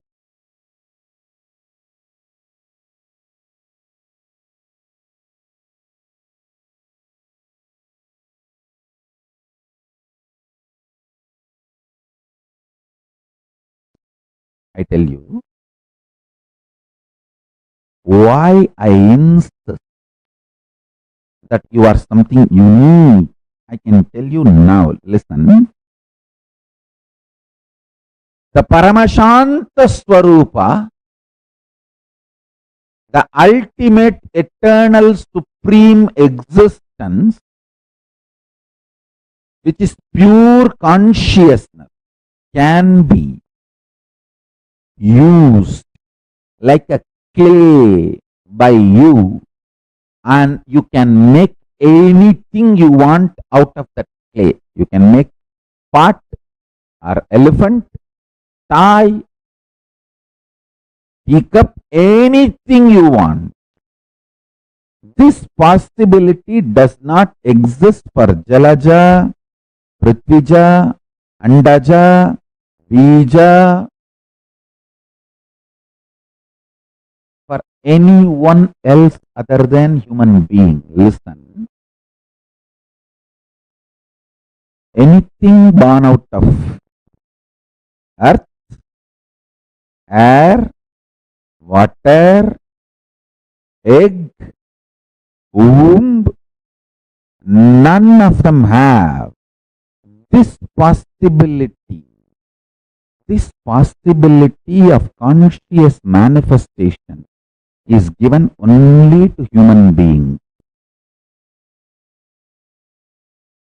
The hardware, software, electrification, everything that is required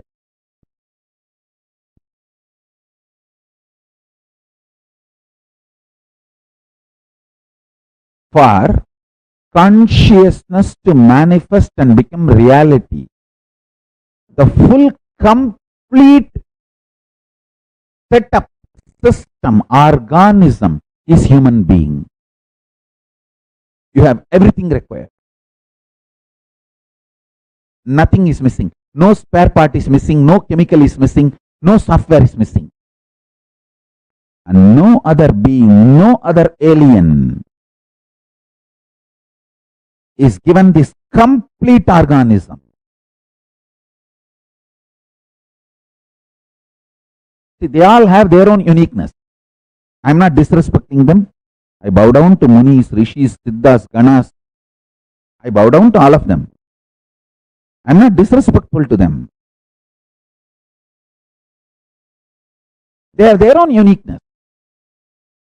But you have something unique. Work from your strength to strength to strength. You will achieve the ultimate.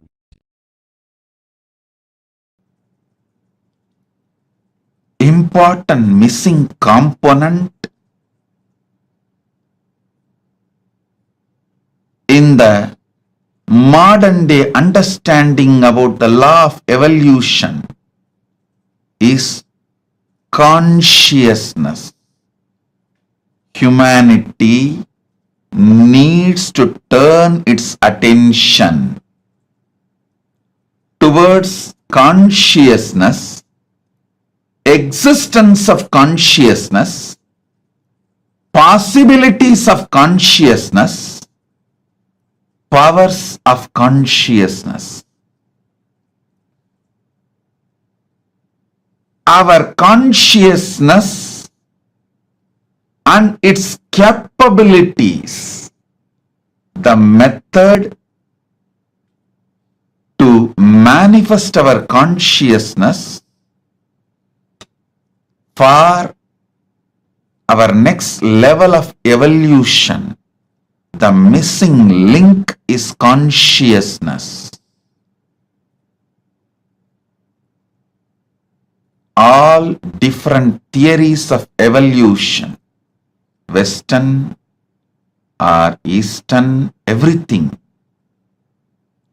has its own truths.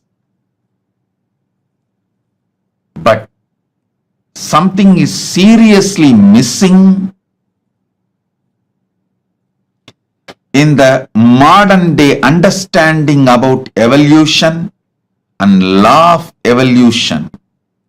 Missing law of evolution is conscious possibilities, consciousness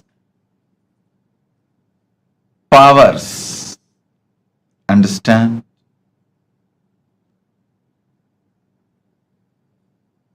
Even if we start cognizing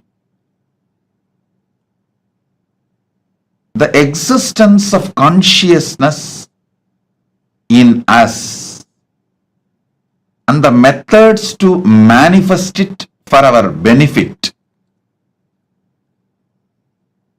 we will have huge breakthrough in our evolution. It is time humanity turns its focus on consciousness and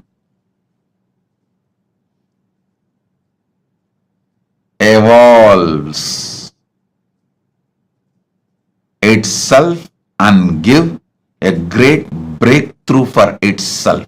The greatest gift we can all give it to ourselves is deciding to study, understand about consciousness. Missing law of the evolution is the possibilities of consciousness, probabilities of the conscious powers.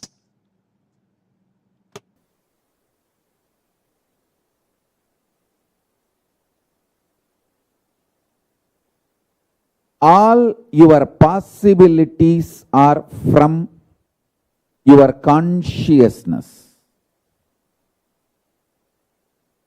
Your consciousness is the source of all your possibilities. Your mind is the source of all your probabilities. Understand? All your possibilities are from your consciousness. Your consciousness is the source of all your possibilities.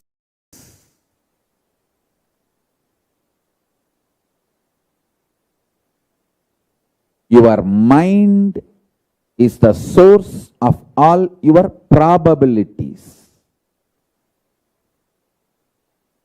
Probability means it can go this way or that way. Possibility means it can go only the way you want. This is the secret behind all the secrets.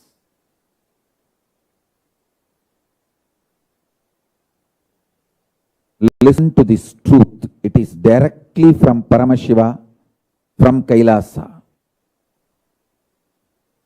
Your consciousness. If you are in the human body and you are able to hear what I am talking and you are able to make meaning, if you are able to cognize, your consciousness is capable of printing anything you want, just like 3D printers. In 3D printers, nowadays, even the homes, they started doing 3D printing. Full homes are getting 3D printed. Listen carefully. Just like 3D printer, how you can print anything you want out of the 3D printer and take it out. You can print anything you want. You can manufacture anything you want. You can manifest anything you want out of your consciousness. This possibility is freedom. I tell you, just like that, anything I can cognize in my consciousness and just print it and take it out. For example, anyone comes and presents their problems. All I do is consciously, I see Paramashiva and I decide, let this Paramashiva manifest there also, and print that, take it out. I simply see the other person not only solved his problems, those problems have become irrelevant for him. He has gone to the level of the highest consciousness. His problems have become irrelevant. There are multiple reasons why you strongly deny your capacity to consciously 3D print your life and reality and manifest. First of all, you feel, oh, then why did I manifest this kind of reality? Why did I consciously 3D print this kind of life I am having in front of me? And now I have to take the responsibility and redo the whole 3D printing. Listen carefully. Any one day you have to get mature. Maturity is mandatory in life. The good news I have for you is it is too easy. It is not difficult. All you need to do is get out of the impact of the gaslighting done on you by the unconscious.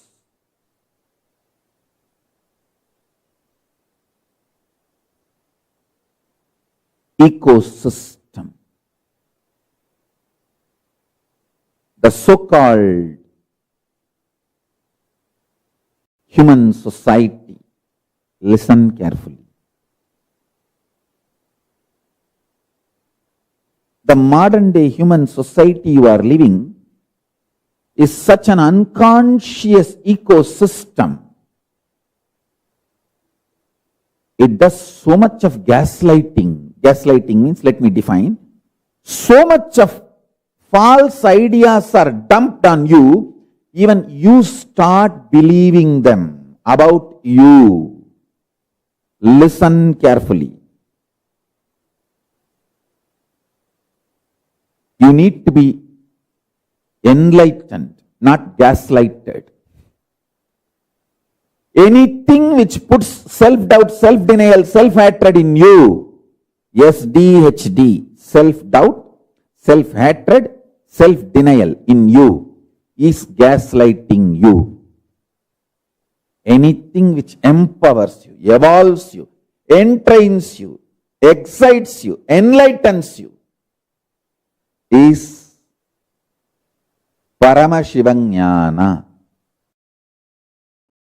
Consciousness is the base material on which you experience your I-ness, your I, your existence, what you perceive as you.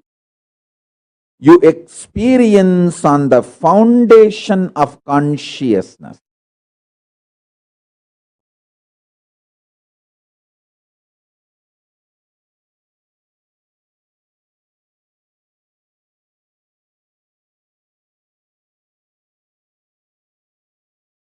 Life is not just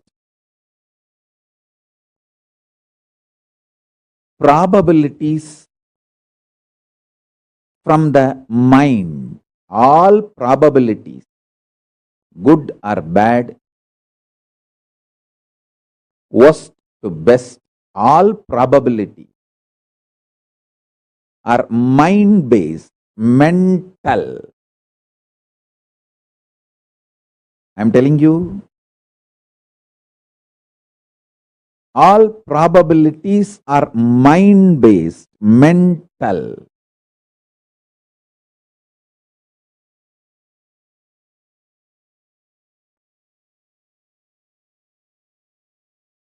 People who live and end up with this mind-based probabilities live as mediocre, middle class and die.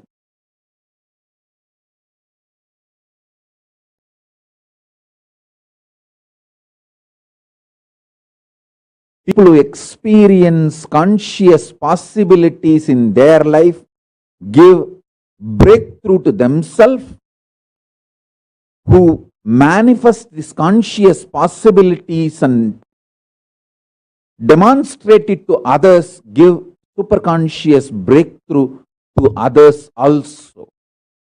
Unfortunately, you do not want to respect your problems as simple dust, because 90% of what you consider as your being on huge wars of life, too big, whatever you have been taught as too big, as core of your being, is mere dust. If you accept your problems, powerlessness is mere dust. You need to literally drop your being, and you don't know which one to hang on, hold on. That is why you kept your old being alive and suffered a lot. Now I am telling you, I am Paramashiva, fully available to all of you. Absolutely available to all of you. Me, Paramashiva, here, fully available to all of you. Decide to drop your powerlessness, fear, greed, non-integrity, a low way of existing. Drop all of it. I am available now here. Understand? When you hold me, allow me to manifest through you all your lower level, all your powerlessness, fear, greed, non-integrity, everything will become irrelevant. That is why I decided I want to make myself available to all of you. Manifestation of Paramashanta Swarupa destroys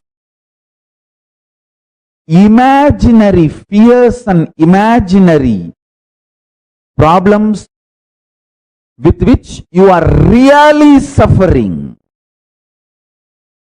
Understand? The problems and fears are imaginary, but the suffering is real. The problems,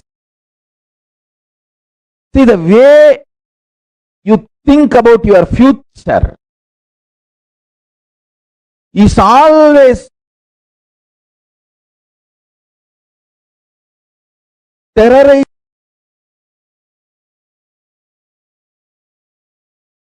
yourself. You have been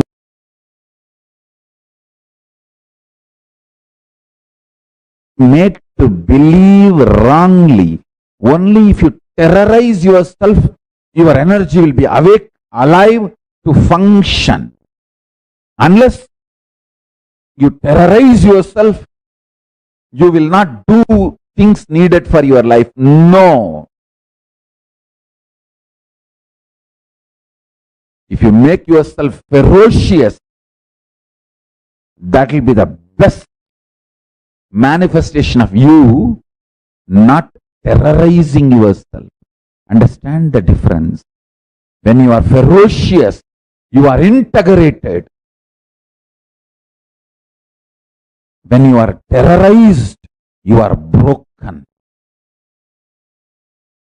When you are terrorized, you are broken. All your imagination about your future, all your thinking about your future is terrorizing yourself. Oh, will I lose job? What will happen? Will I lose this? Will I lose my house? Will I lose my daughter? Will I lose my son? Will I lose my wife? Will I lose this, that? Constantly terrorizing.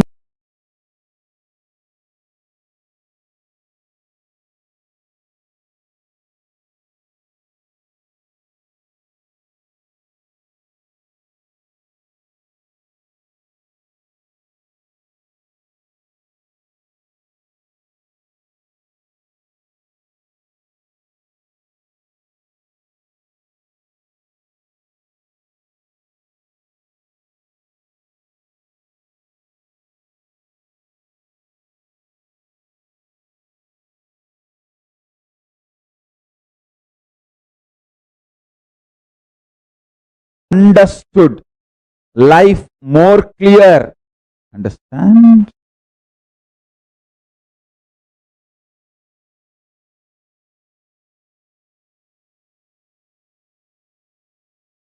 From the powerfulness, when you become ferocious, anything you manifest will be good.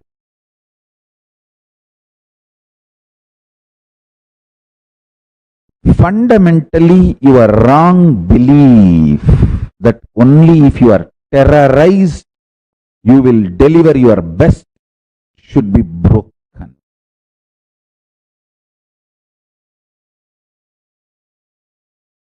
If you are terrorized and you deliver your best, you are Shudra.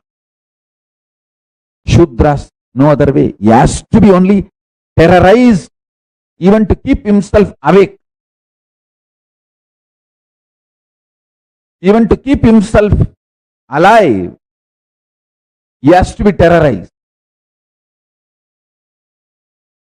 I am not telling based on jati, birth. No. Shudra is not based on jati, birth. It is based on the quality, mental belief about yourself.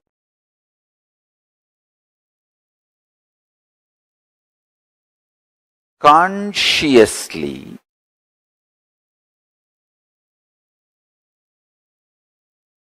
manifest the future by planting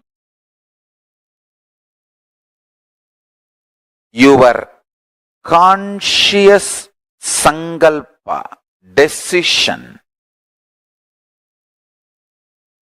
your conscious will, by renouncing the SDHD, self-doubt, self-hatred, self-denial. You will manifest your future as you want.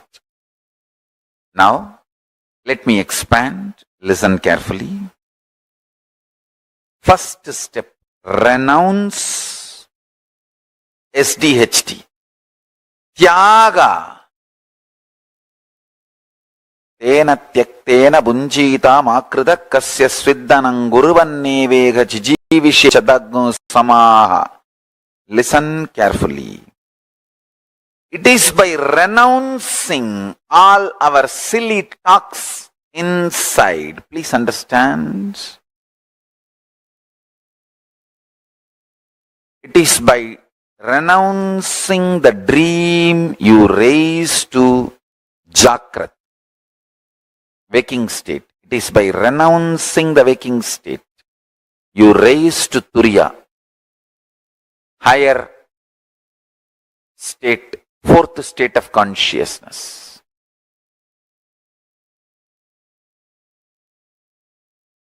This whole delusion of self-doubt, self-hatred and self-denial. Listen carefully. This whole delusion of self-doubt, self-hatred and self-denial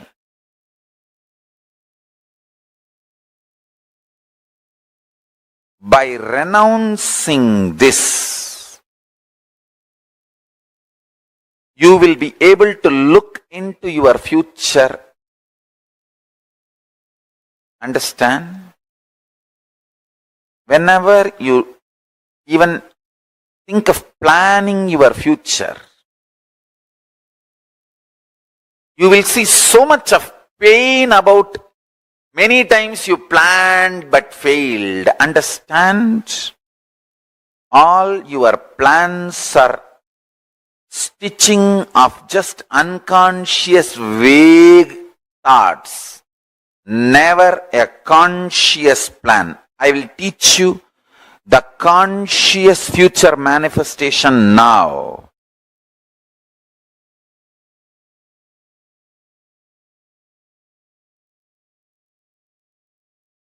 Listen carefully. It's a very powerful process. I'm going to guide you. Just see all the months going to come. Mark what you want in each month to manifest. Anything great, new, important you want to manifest, start writing down or typing. For example, you want to manifest this by August, coming August, pen. You will see how much of pain coming inside you, that so much doubt, hatred. Oh, many times I tried, I planned, nothing worked out. But never ever you planned consciously. It was always beaten by unconscious self-doubt, self-denial, self-hatred. Understand? Now, listen carefully.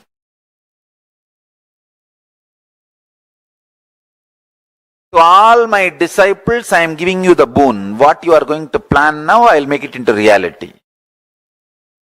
So my powers are more powerful than your self-doubt, self-denial, self-hatred.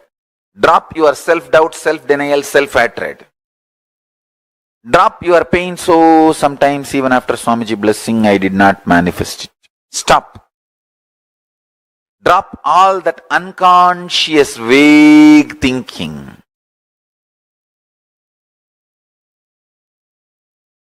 First step, get a printed paper, calendar of this whole year. If you don't have, at least open it on your laptop screen.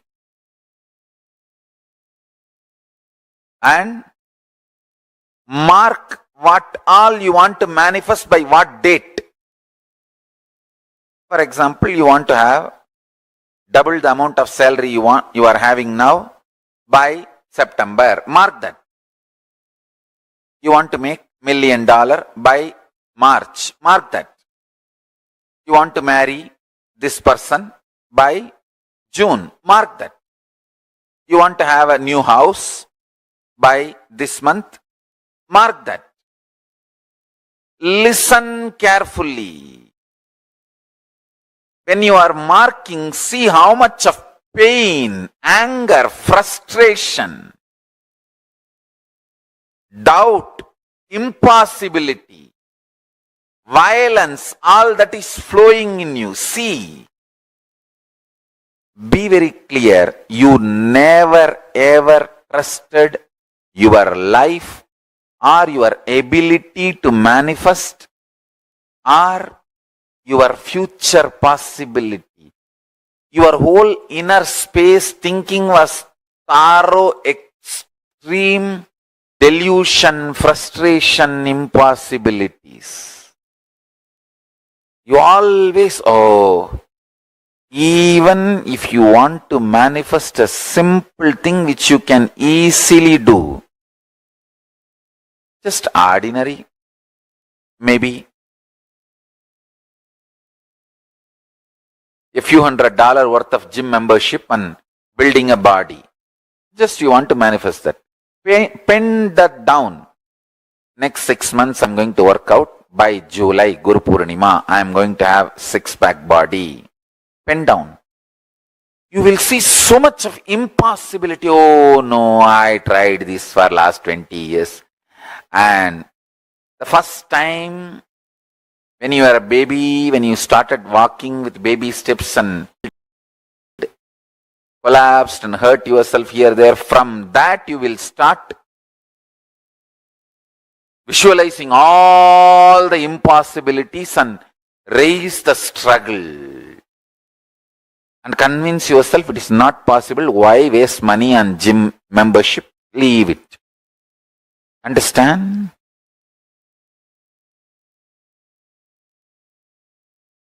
Death happens when you stop breathing. Death starts when you stop trying. Death starts when you stop trying. Death happens when you stop breathing.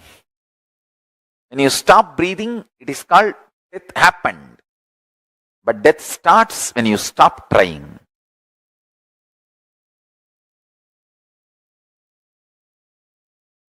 Pick up the calendar. I'll give you a few minutes. If you need, print paper, the 12 sheet. It's only 12 sheet. You can print it.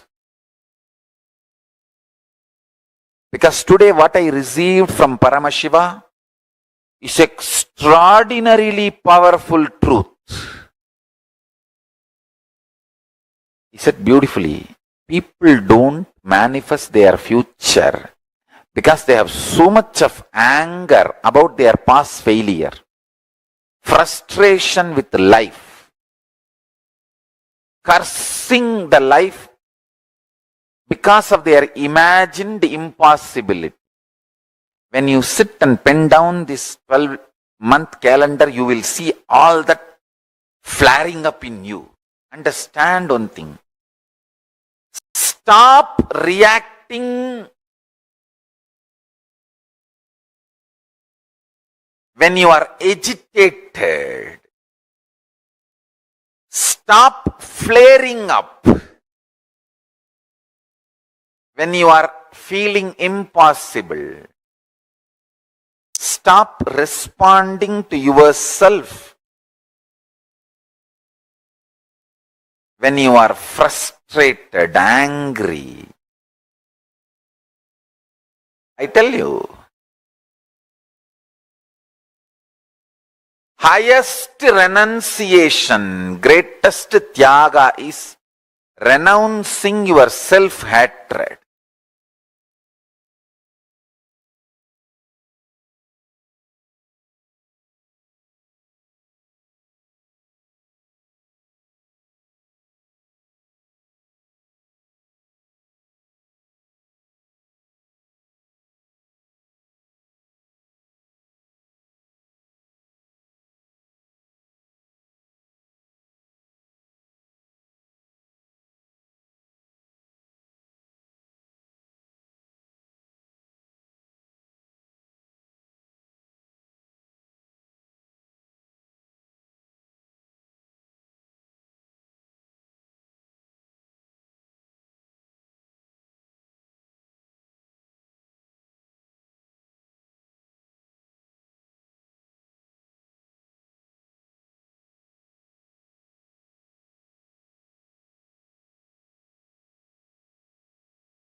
Nityananda, wow, that was a powerful session where we all learned how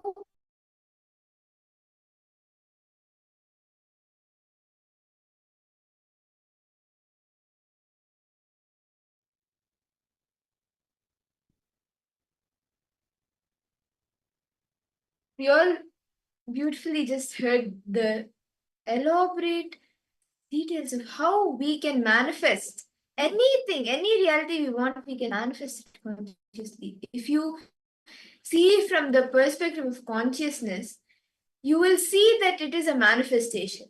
But if you see anything from just normally, it will not, you will not see how it actually is manifesting from anything that manifests, how it is manifesting from the consciousness. How Swamiji said, right? Even human being, the happening of a human being is a conscious manifestation. It is a manifestation.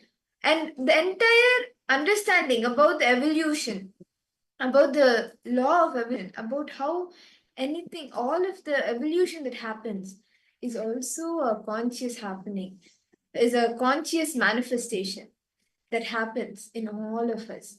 And all your possibilities, anytime that you are not manifesting something, the different probabilities, all these probabilities come from the mind, from the STHT that we have. But all possibilities that you manifest comes from your consciousness. See, Swamiji says that the modern day human society, current day human society, which all of us are living now, is such unconscious ecosystem, Swamiji said. It does so much of gaslighting. See, to give an understand what exactly gaslighting is, false ideas are dumped on you. You start believing them about that they are you. false ideas being put on you. You even start believing them about you. That is only gaslighting one another. Where something which is not even there, something which is not even there, but that's not you at all. But I feel as if that is me. I'm the one who's manifesting it. That's what Swamiji said. The current day ecosystem in which all of us are living right now on a conscious base. That's why Swami. So, but in ancient Vedic system, our base material. In the ancient time, our lifestyle was concentric lifestyle. As Swamiji said, probabilities are from your mind, possibilities are consciousness. Consciousness is the base material on which you experience your I-ness, that your existence, what you perceive as you. You experience on the foundation of on the conscious example, like for example, that I which I feel in me, that I identity, right? The I, that I exist, that I in you, which you feel, that you experience from the foundation, from the base of consciousness. So, because of this, because everything is from the foundation of your existence, everything is in foundation of your consciousness, you can manifest anything you want out of your consciousness. Consciousness, what Swamiji mean by you can consciously 3D print your reality. And that is the ability that you have already because you are consciousness. And see, all the different ideas that we carry, all the self-doubt, self-hatred, self-denial, just drop it. Constantly manifest future that you want as a reality by planning it consciously. Make a conscious Sankalpa. And Paramashiva himself, Swamiji, has made himself available to all of us if we just decide powerfully to drop all the powerlessness, all the fears, all the greeds, then the rest, whatever needs to happen, Swamiji will manifest it. And you consciously 3D print your future, your reality. See, when Swamiji, what do you exactly mean? When consciously manifest your reality. Out of your consciousness, you're commanding your reality, you're commanding your desires to manifest using consciousness as a catalyst, right?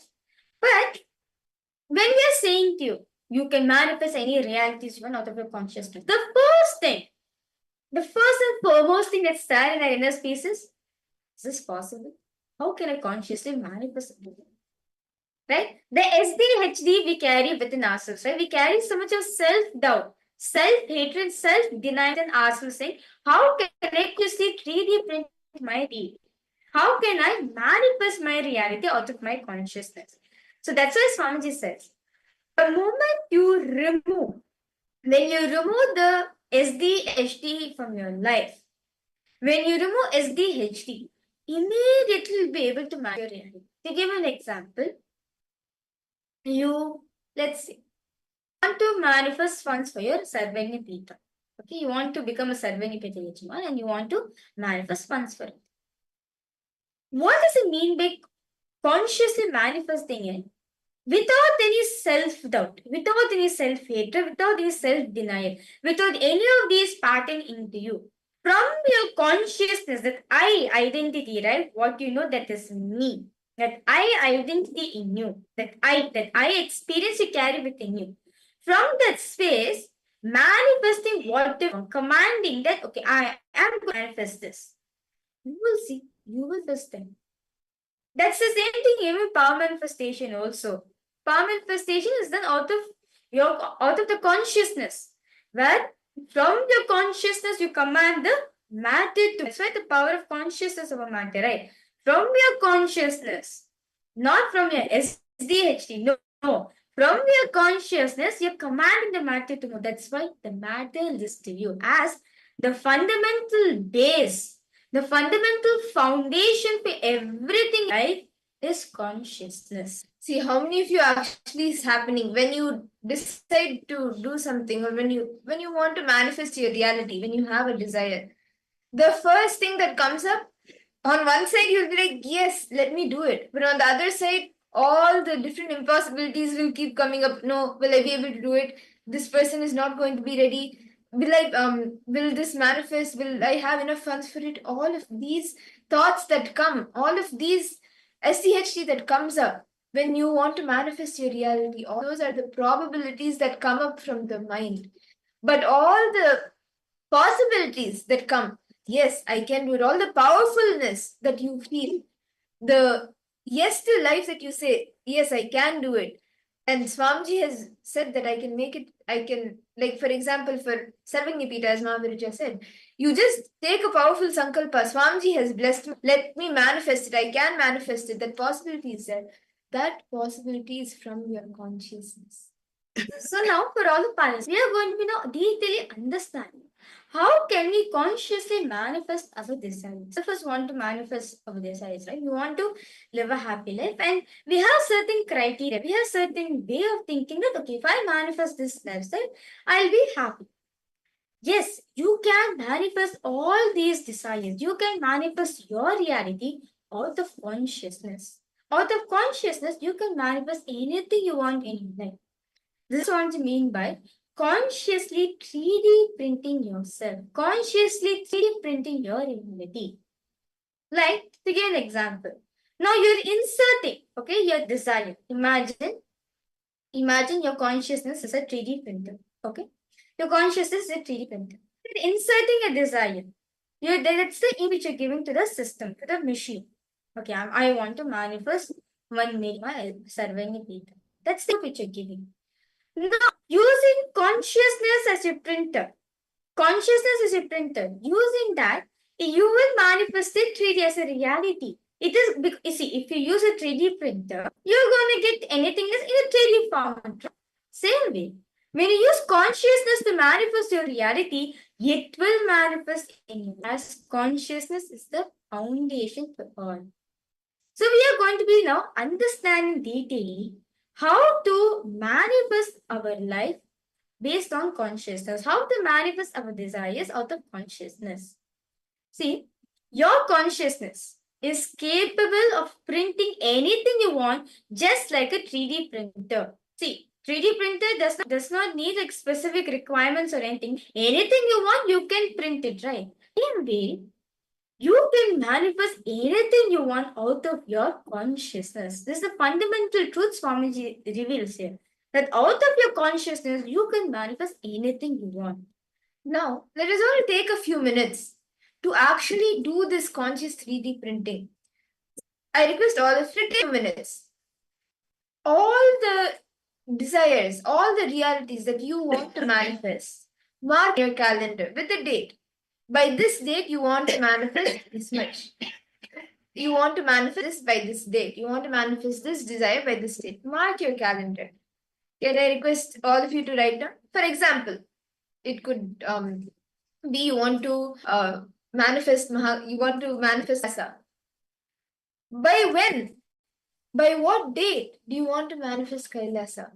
Write the date and mark your calendar. Can I request all the participants, please take a few minutes. See, please mark this calendar without any self-doubt. See, we are going to have Swamiji to manifest. Swamiji is going to be your co-causer, your co-creator. Swamiji is going to be your top, and he will definitely manifest whatever you want. So without any self-doubt, without self-hatred, any self-denial, without any SDHD, mark on the calendar what reality to manifest. Because all participants, please start doing this.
I hope all the participants.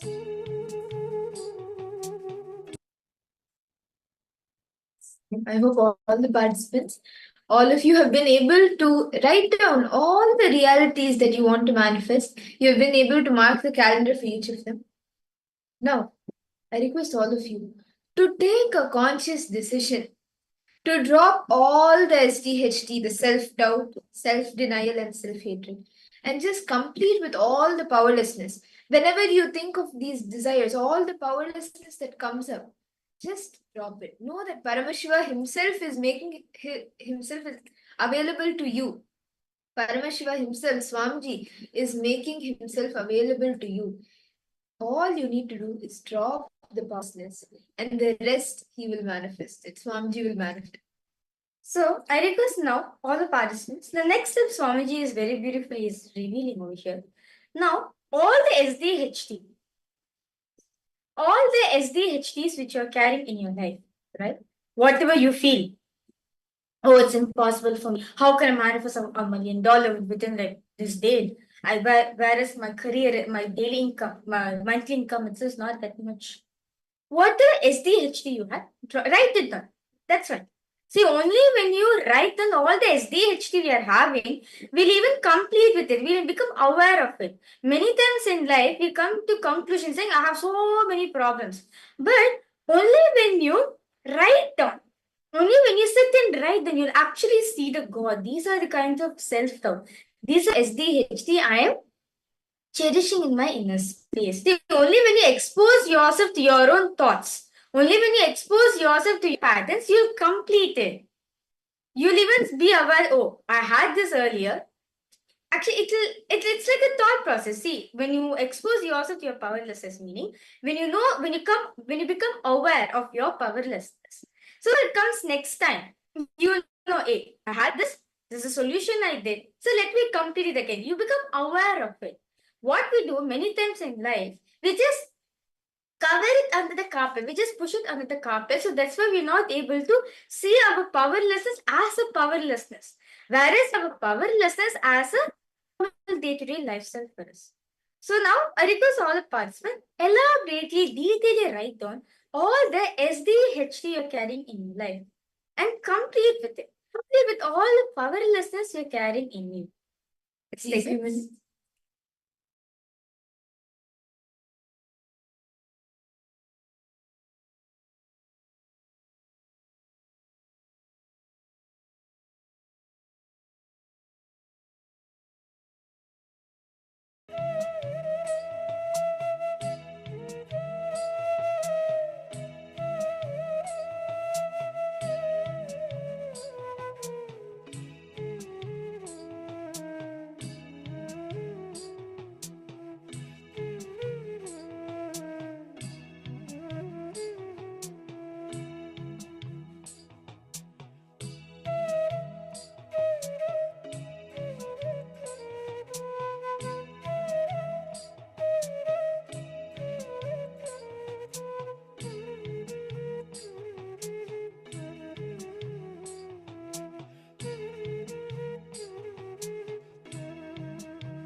Nityananda.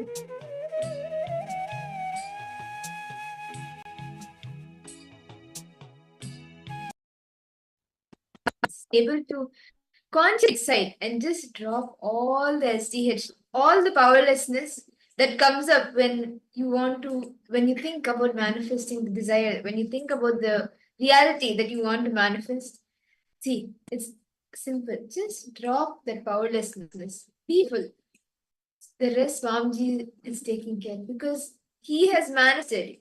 He is making himself available to all of us. And just the same way, he is even making himself available for our entire life. And the Shiva Diksha is one such way that he is making himself available.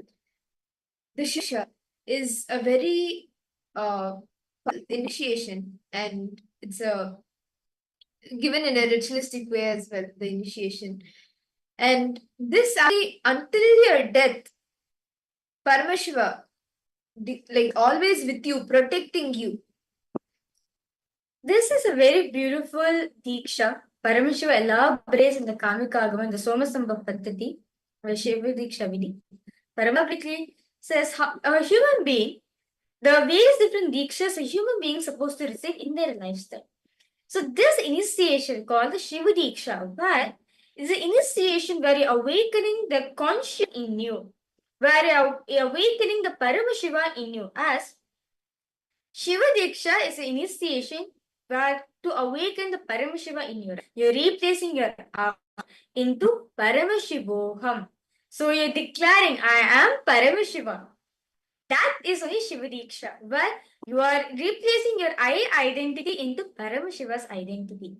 So let us now listen to this beautiful revelation by Swamiji, where Swamiji will be telling what is this Shiva Diksha, the significance of having this Diksha, and what Paramashiva elaborates in the Vedas and Agamas. Let's now listen to this truth from Swamiji.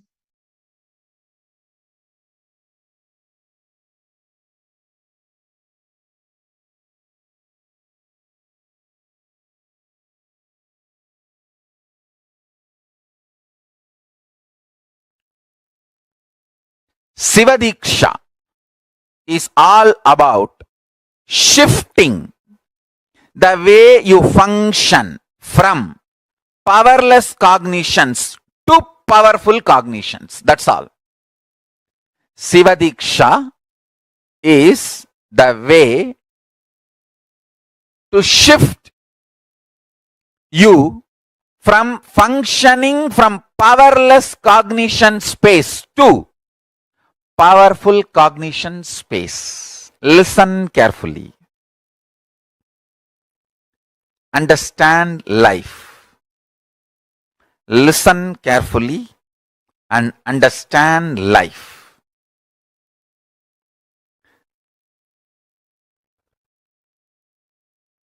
I will repeat. First,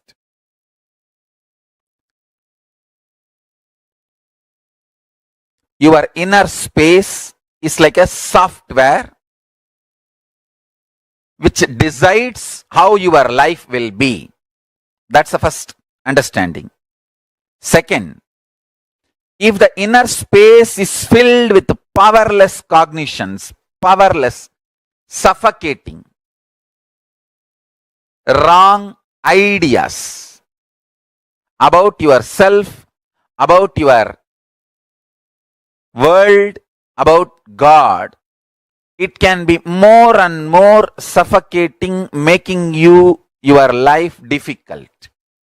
And if you can start building the content of your inner space, powerful, start functioning from powerful cognitions, truths, understandings about you, world and life, you can become enlightened, manifest powers and all possibilities. Now listen carefully.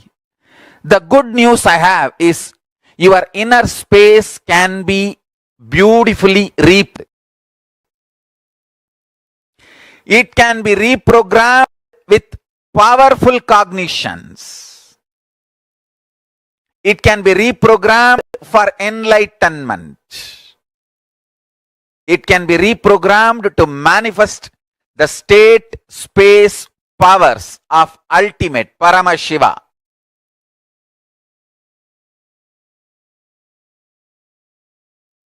Let me define the word Shaktipada and Shaktinipada.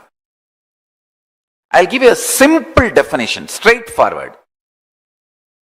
Your bioenergy, in Sanskrit we call it as Kundalini Shakti, gets sealed into your body when you assume the body.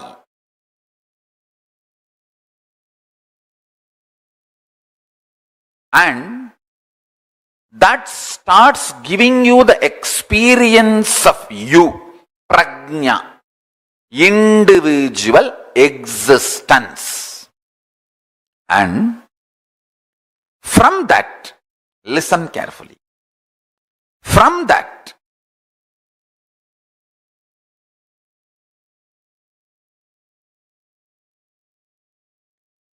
it starts growing. The first action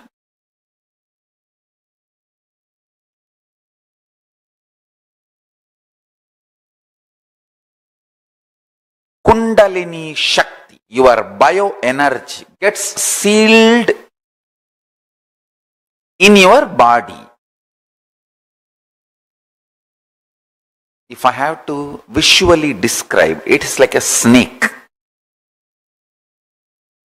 joyfully, ecstatically resting in the Bodha of Parashiva, Parashiva Sugabodha. In that, it is left inside your body when you assume the body. It just quietly, happily goes to Muladhara Chakra, root center, the root of the spine, and happily rests in the Paramashiva Bodha with the beautiful sweet memories cherished. With the Paramashiva Bodha, she just rests. Between the age of 0 to 3, any time the Nagamani gets evolved in that snake. Listen carefully. The idea I exist wakes up in your bioenergy. Then it is called prajna. I am describing the whole sacred secret as it is. Maybe at some time catch up with the science I am revealing.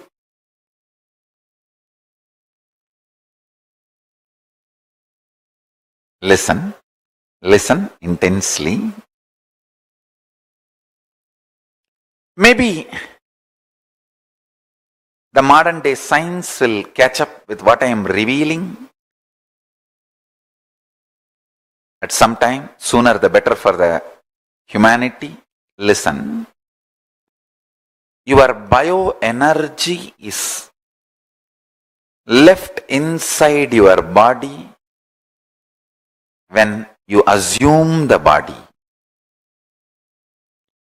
Like a snake, it just goes into your Muladhara Chakra and rests coolly in the Paramashiva Bodha.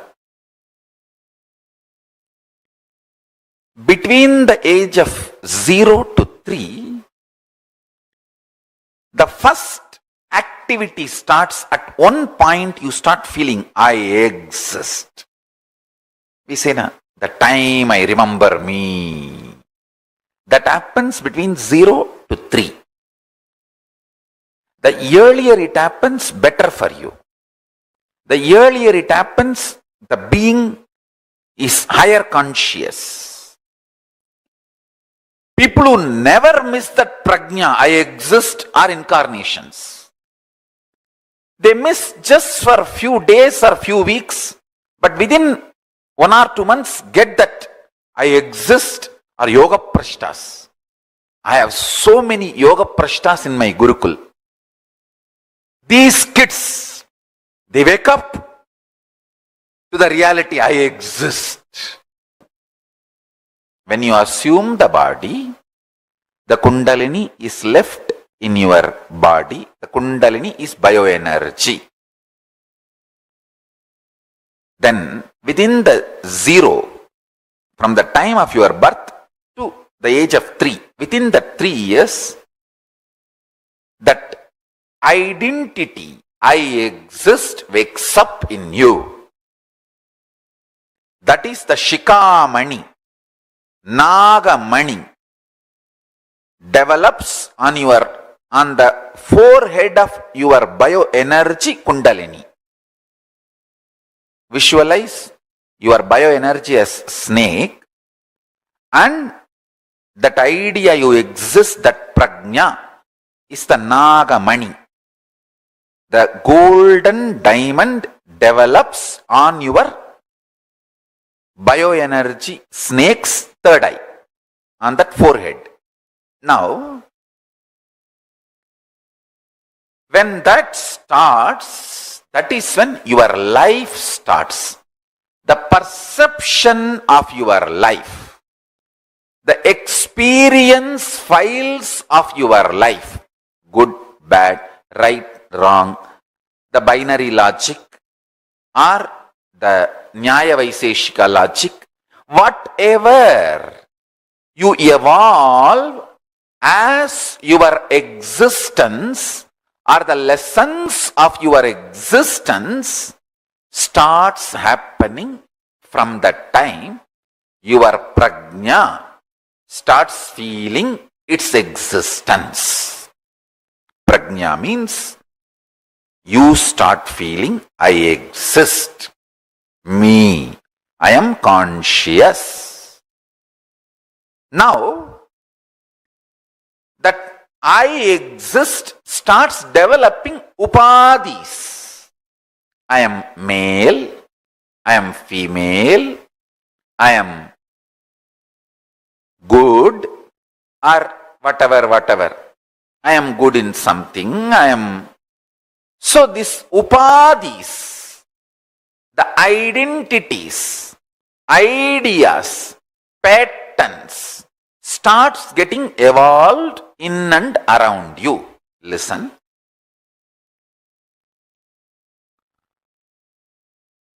When you get the prajna matured, that happens by the age of 7.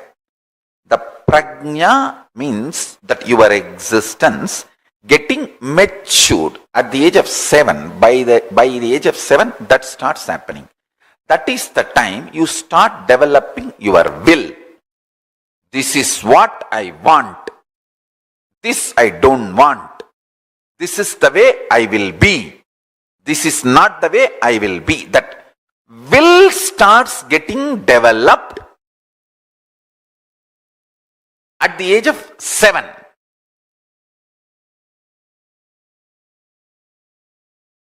See, fundamentally you work with multiple fractured softwares.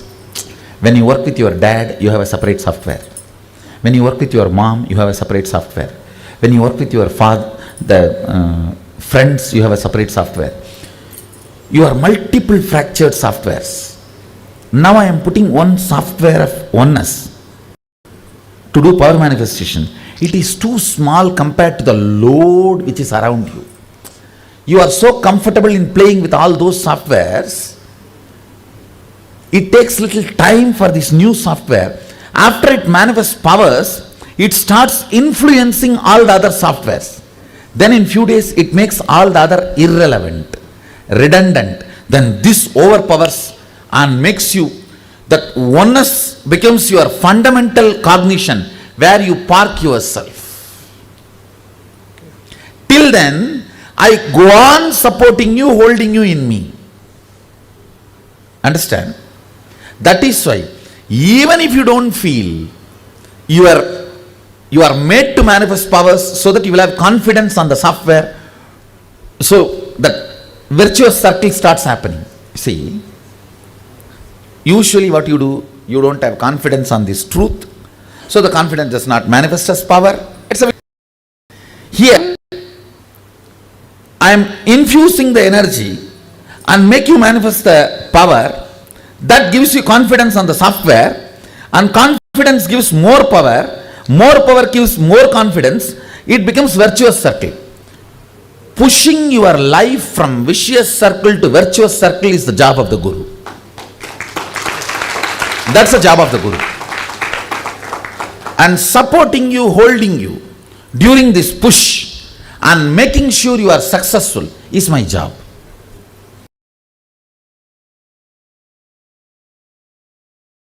Because Hinduism is built on intelligence. It is built on intelligence. Our first initiation into Hinduism for any child is not based on some beliefs. The Hindu baptizing methodology is not based on any beliefs.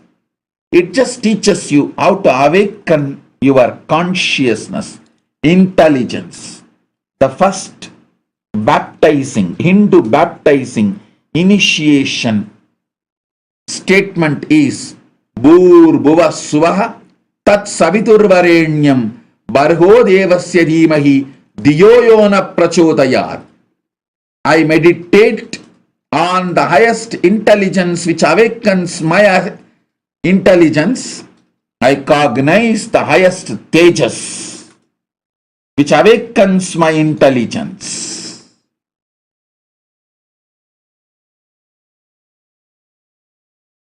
In India, in Vedic system, the moment child reaches 7-year-old, he will be initiated into Gayatri. We should understand one important thing. Vedic religion, Sanatana Dharma is the only Dharma. Hinduism is the only Dharma where there is no baptism. You are not given any faith. You are not given any concept. You are not given any philosophy. No. You are not asked to believe anything. You are just given a technique to control your body and mind. That's all. The mantra, very word taught to a child when he is 6 or 7, the Gayatri mantra, even the very meaning of the mantra is, let me meditate on the energy which awakens my consciousness. Let that consciousness help me to meditate on it. That's all. Om Tat Savidurvarenyam Barho Devasya Dhimahi Diyo Yona Prachodayat. Please be very clear. This mantra don't have any other meaning. It is not related to any devatas. There is no mention of Gayatri Devi with 5 faces. No. This mantra means, let me meditate on consciousness which awakens my intelligence. Let that consciousness help me to meditate on it. That's all. First thing our rishis wants us to do, our enlightened masters wants us to do is, first thing, bring your body and mind under your control. First, learn how to live with your body and mind. Gayatri mantra is owner's manual for body and mind. If you have a car, owner's manual is a basic need. Without owner's manual, if you start driving a car, it is whose mistake? It is your mistake. All the vehicles you can see, on the airbag there will be a small note. It may cause serious injury. Don't put kids in front. Kids below the 12 should not sit. And there are some serious important instructions, warnings. Same way, and there is one more warning. Read owner's manual to know more about the airbag.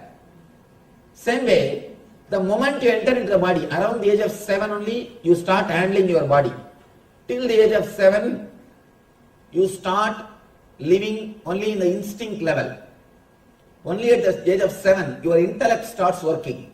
You start making decisions. The moment you start making decisions, first thing you should know is how to bring body and mind under your control. That is the reason the Vedic masters, they teach us to awaken the intelligence, to awaken the consciousness.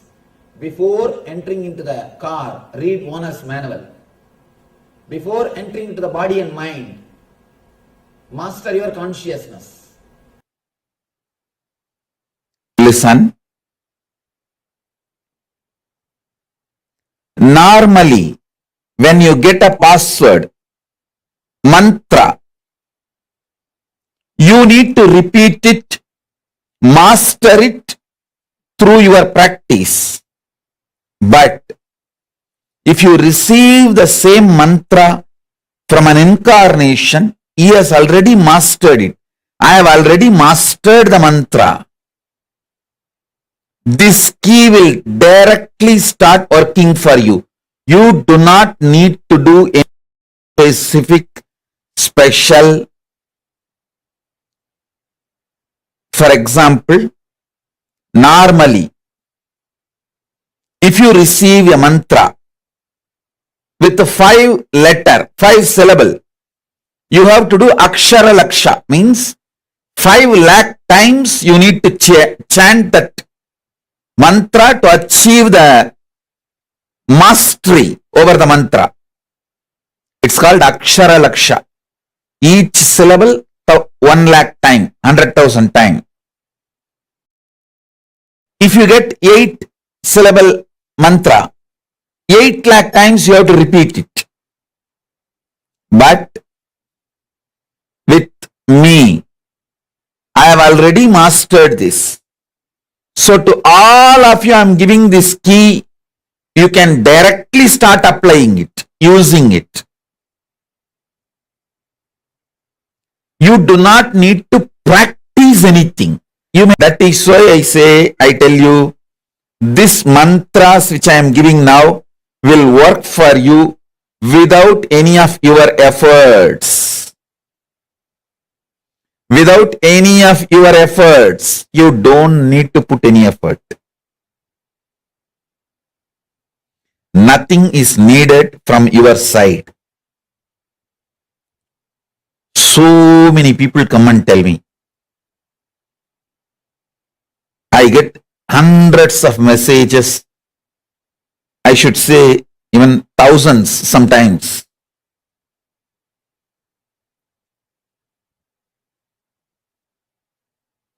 How once initiated this experience, so many powers, so many things manifesting.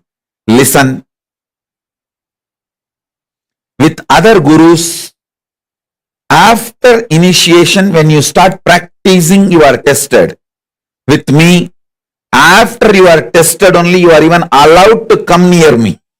If you just Google Nityananda, all the video comes up other than my satsang is a test for you.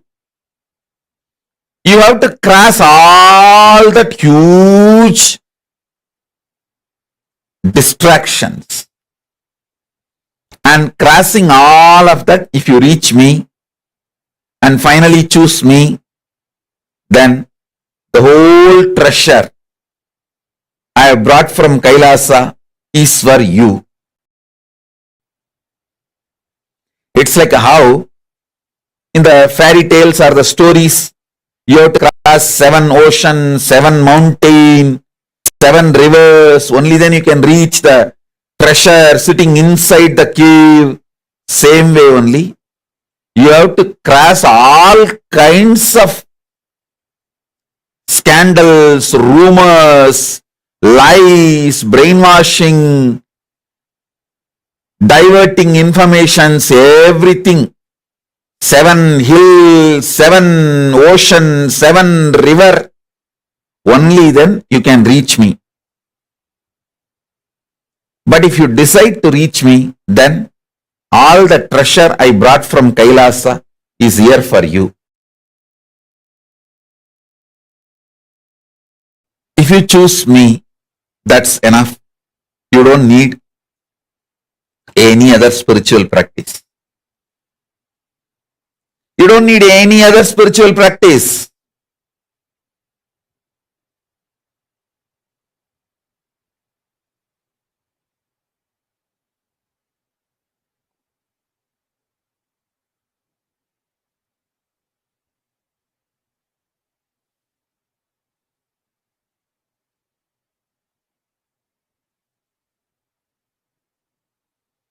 I'm going to give you mantra now.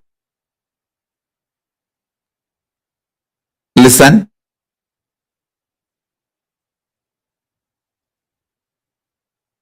I'm going to give you 4 mantras. Gayatri mantra,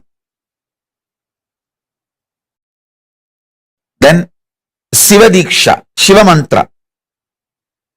Gayatri mantra will open Brahmaloka for you. It will give you access to Parabrahman. Samaya Diksha, Shiva Diksha mantra will give you access to Paramashiva. And I will be giving you Mahavagya, which will give access to me directly. It means which will give access to all gods and all the lokas. So listen. You can use these keys anytime you want. Please listen. I am an extremely responsible person. Whether it is some simple headache and physical problem, or grave dangers and crisis, health crisis or business crisis or life crisis or accident, any crisis, use these mantras. I guarantee you I will be there with you. I am the cosmic 911. I will be there immediately to attend, protect, take care, do everything you need. Do not worry. I'll shower you with me. I'll fill you with me.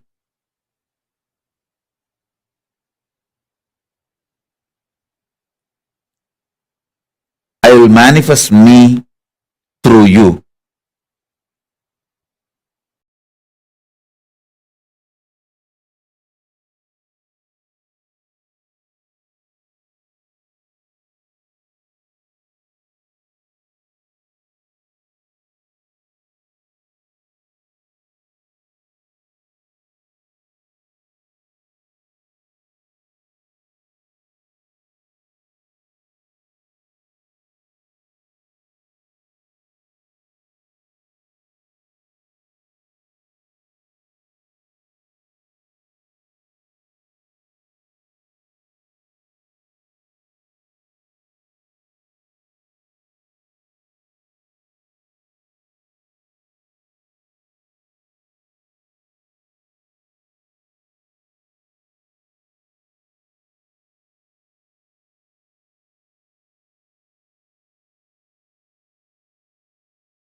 First, let us receive Parabrahma Swarupi, Sadashiva Swarupi, Mahaganapati's blessings on his appearance day. Ganesha, he embodies, symbolizes spontaneous completion celebration. Listen, spontaneous completion celebration. Just see him, you will be joyful. He's embodiment of joy with a big belly and nicely sitting and nicely enjoying food. You can see his very form very clearly shows he's a worry-free guy and no worries, no sufferings, no pain, nothing. Very happy about himself, very happy about the universe, very happy about his happening, everything. I tell you,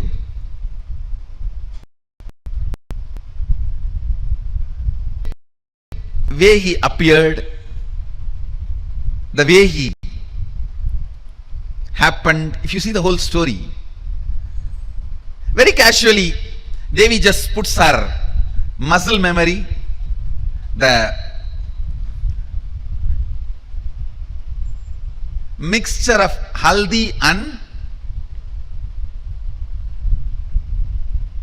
I don't know what do you call in English, the aravanam in Tamil they say, the leaf you make as a paste and decorate on your mehendi, they call it.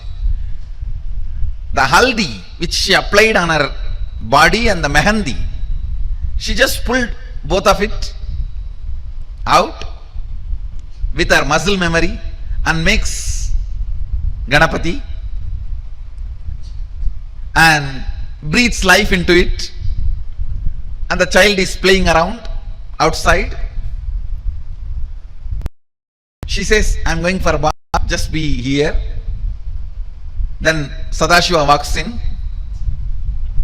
Some of the stupid interpretations say Sadashiva did not recognize his own son. How can it be?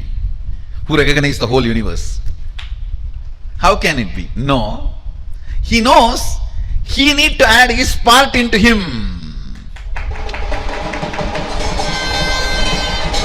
He has to make him complete. He need to add Sadashiva component into him. He was so happy. He just need to add his component. So he playfully picks a fight with him. Hey, who are you? That fellow says, hey, who are you? You are coming to my house? You are asking me, who are you? I am the son of the owner of this house. Who are you? He says, no, I am the owner of this house. I have to go inside.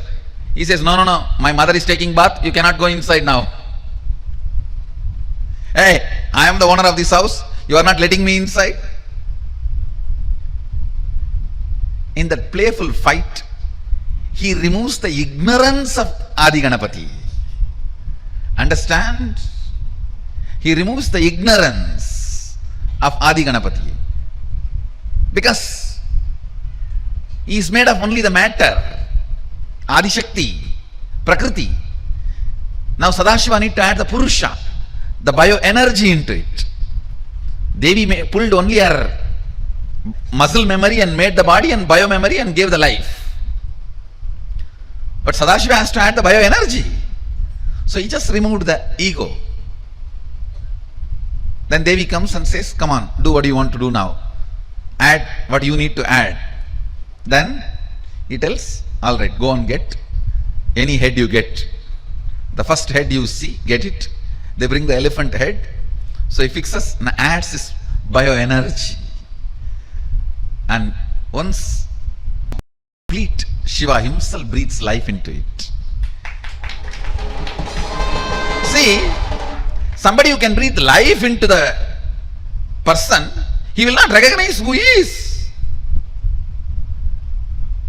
So you need to know the whole significance of the story, the whole truth behind the story. then Ganesha becomes complete. Ganesha becomes a spontaneous completion celebration. Actually, it was early morning, just before Brahma Muhurta. Devi makes Ganesha, and before sunrise, Sadashiva fits the new body, new head, and by sunrise is complete and appears as Mahaganapati, and is a spontaneous completion, symbol of spontaneous completion celebration. Then whole Kailasa celebrates the arrival of the first son of Sadashiva and Adi Shakti.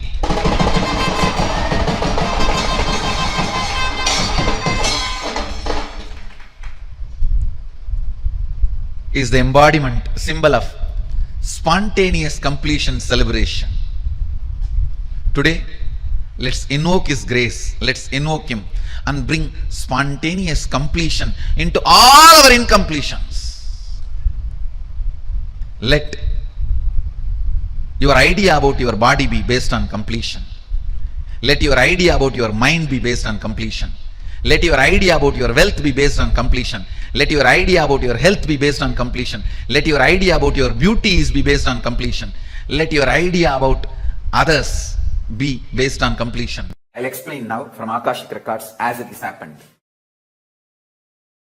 Parashakti decided it is time to manifest Ganapati, means who will guide and lead all the Shiva Ganas. So she was making the body for that being from her own muscle memory and biomemory. While she was making, she decided Paramashiva has to come and add the bioenergy. She leaves that body and goes for bathing to get ready to do puja and invoke Paramashiva to add bioenergy into that being. But by the power Parashakti herself made, that being become alive and started moving around before even Paramashiva added his bioenergy, because of the power of Parashakti. But the being has not yet become fully conscious. It started moving around, but not yet become fully awakened. So it did not know who is father, who is mother and all that. That is when Paramashiva came, it tried to stop. Paramashiva tried to tell that being, hey, I have come here to add my bioenergy to you. And me and Parashakti has to sit now together and complete you. You are potential, but you have to flower. But the being was not that conscious or ready to understand. And it was just trying to throw some simple tantrum. As a cute baby.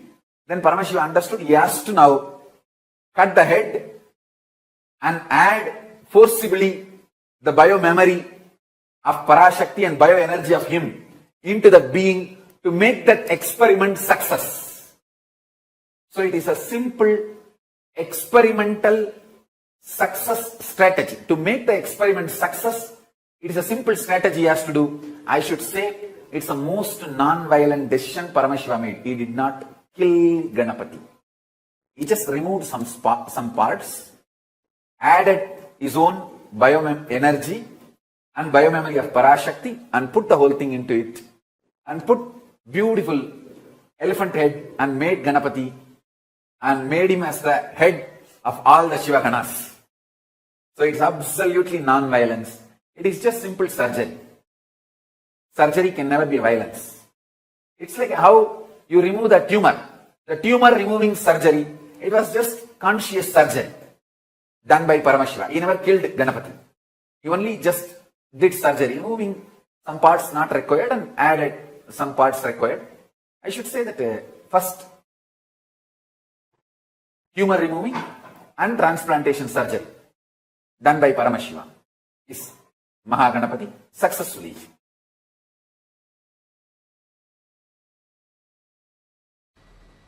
Listen very sincerely I need your listening completely for next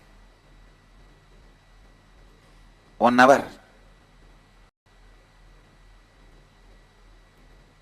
Because I'm going to narrate one of the beautiful incident happened in my life. Me feeding Ganesha with 4 tattvas.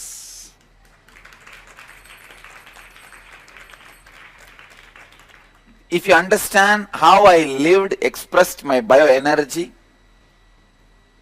you can live and express your biomemory also. You can complete your biomemory also. I'll give you from my own experience.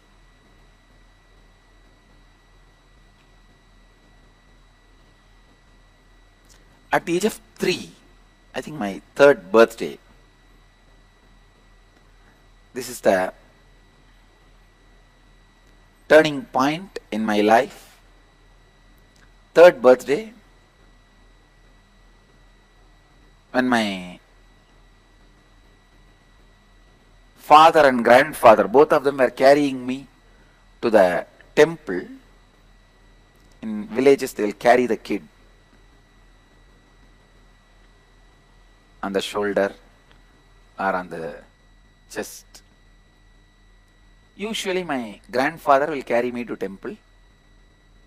That day, because my birthday, my father also came. Whole day I'll be sitting, fanning him, or doing whatever I can. Anything given to me, I'll bring it and put it in front of him. I was living with him, small boy. I went to one satsang. That teacher, Acharya, who was talking, he was narrating an incident from a saint's life. His name is Nambiyandar Nambi. He was born and brought up in South India.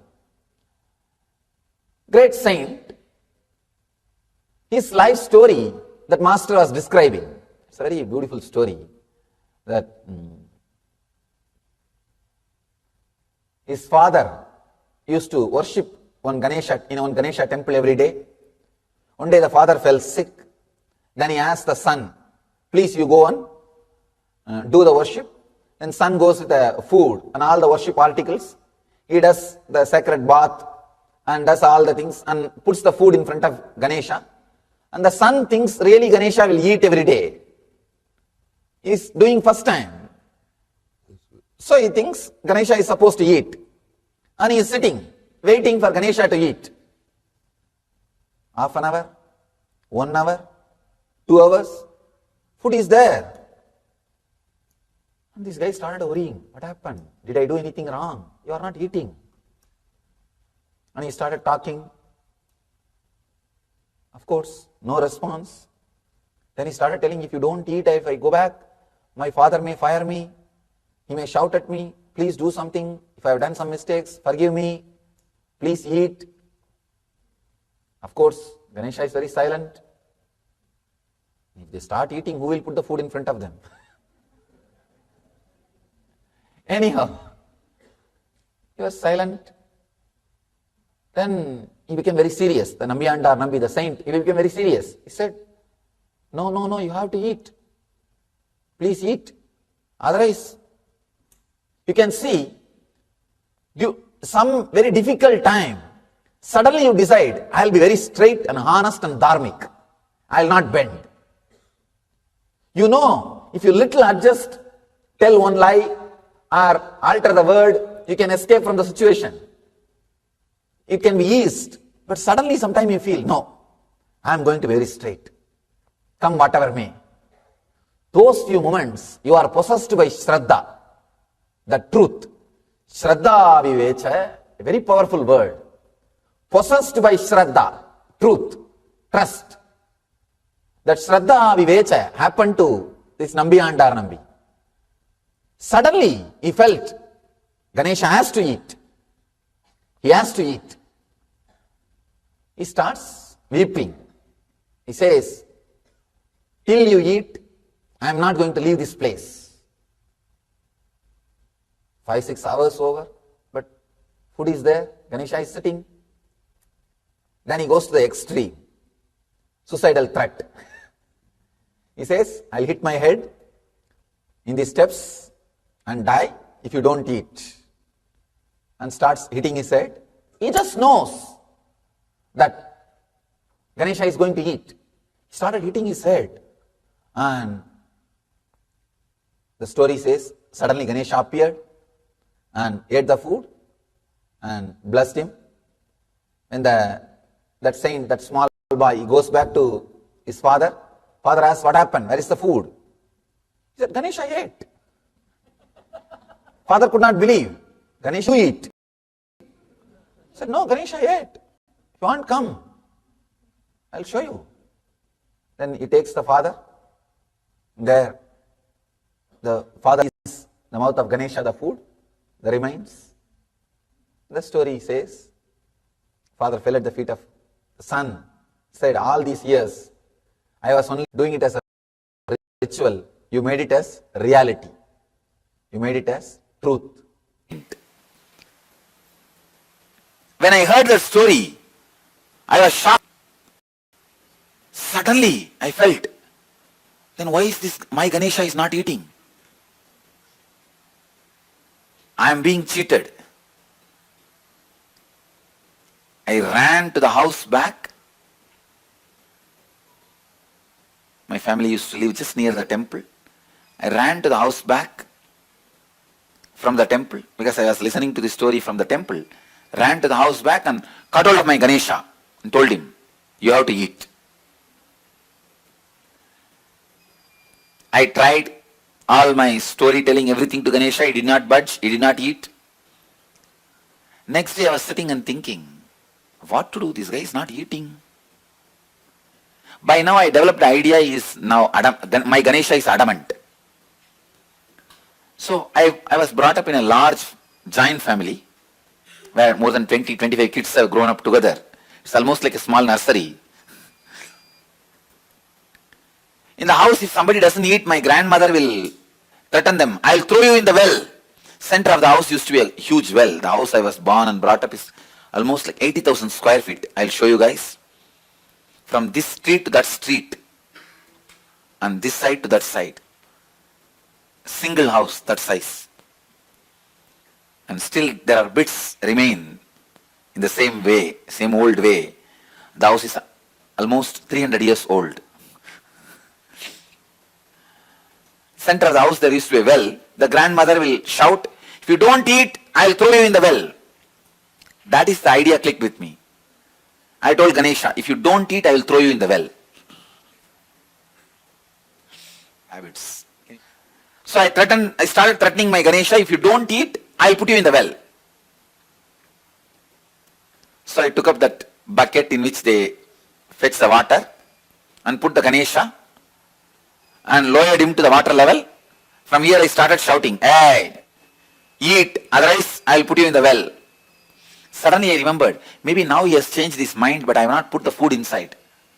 So I took him out, put the food and put him, then lowered the bucket to the water level. In that level, I'll move the rope and tell, hey, now eat, otherwise I will drop you in the well. Of course, he was not budging. I also did not have the courage to drop him in the well because he's too much for me. He means really a lot for me. He's my friend, everything. My companion, for play and everything. Of course, he did not budge for that also he did not eat. Then I had the thought, maybe the food he doesn't like my mother's cooking. So I went to the temple, asked the temple priest, whatever they are offering, the same food. They gave the same food. I brought to the house the same food and told him, now you eat. He did not budge.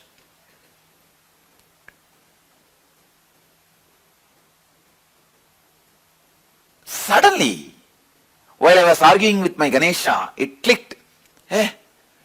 That saint, when Ganesha did not eat, he tortured himself. But here, I am torturing Ganesha. How will Ganesha eat? That click. I can say that click was the turning point in my spiritual life. I decided I will not eat till he eats. I will not torture him anymore. So I put the food, sat. 2.5 days as a 3-year-old child, did not eat, sleep, just I'll sit. Even in those days, very stubborn. The will was so strong. Did not eat and sat without eating.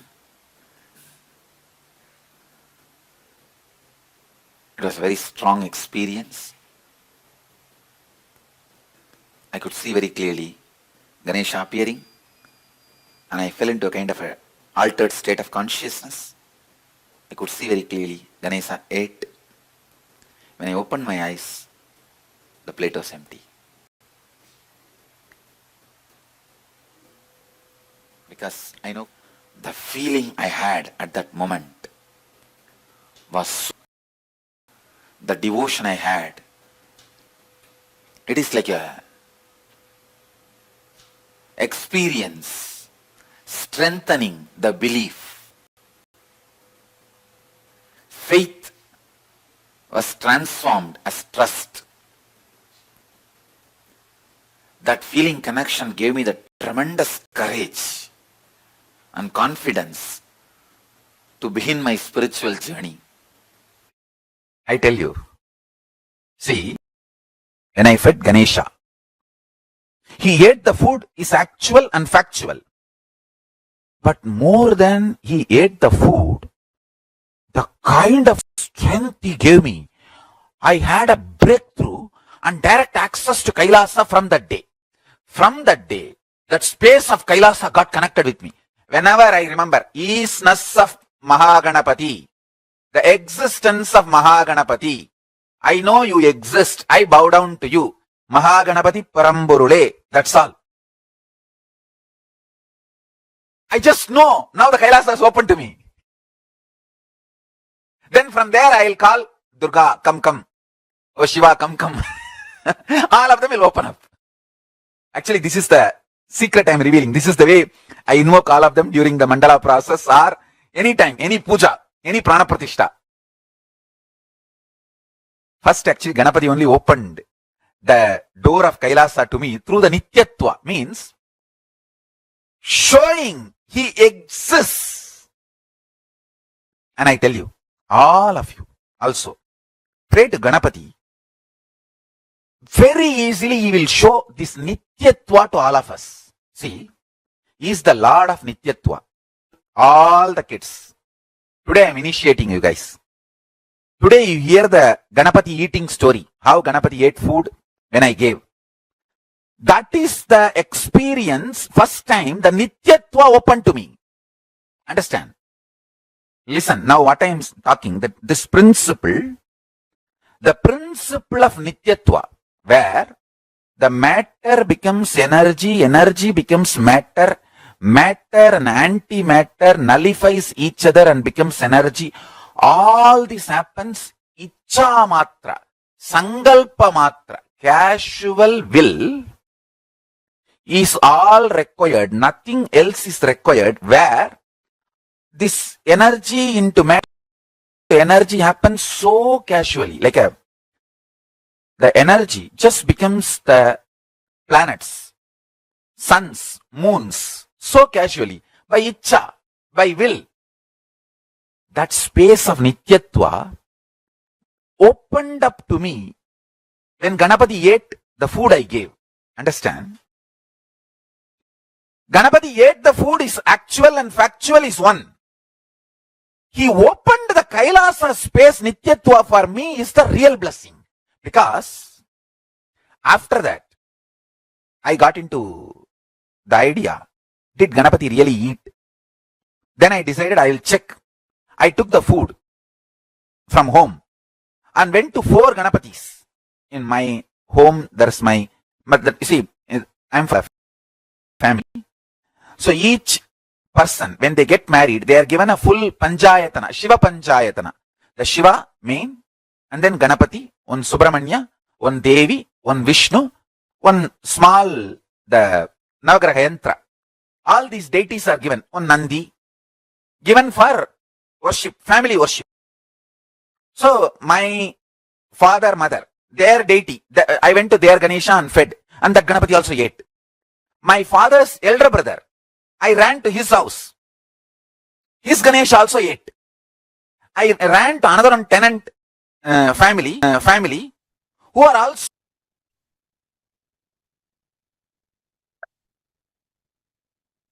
Wow, what a beautiful story. Swamiji shared his very own experience of feeding Ganesha, experiencing the Samprajnata Samadhi and the Nityatva component. And today, during the darshan, all of us will be initiated and we'll be experiencing that very same Samprajnata Samadhi. And now we will actually be preparing for a very, very, very exciting session where we will be understanding more about Kumbh Mela. We have the Kumbh Mela 2025, the Maha Kumbh Mela coming up very soon. And right now, we will be having a very special, exciting session on the Kumbh Mela.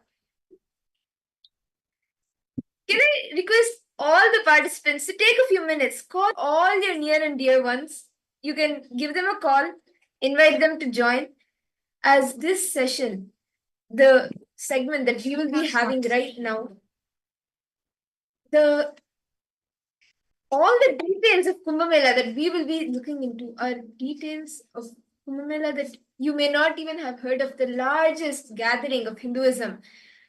The juice of Hinduism that you get in the Kumbh Mela, we will be seeing that. And Kumbh Mela, experiencing it with the avatar is the best thing that you can ever have or experience in a lifetime. And we will be seeing how each and every one of you can be part of that grand celebration.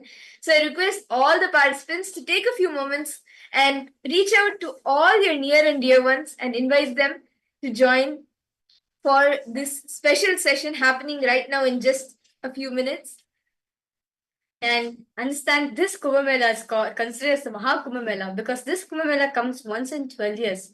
And on this auspicious day, on this auspicious time of festival, like especially celebrating this moment with the avatar is the greatest and rarest blessing you can ever get.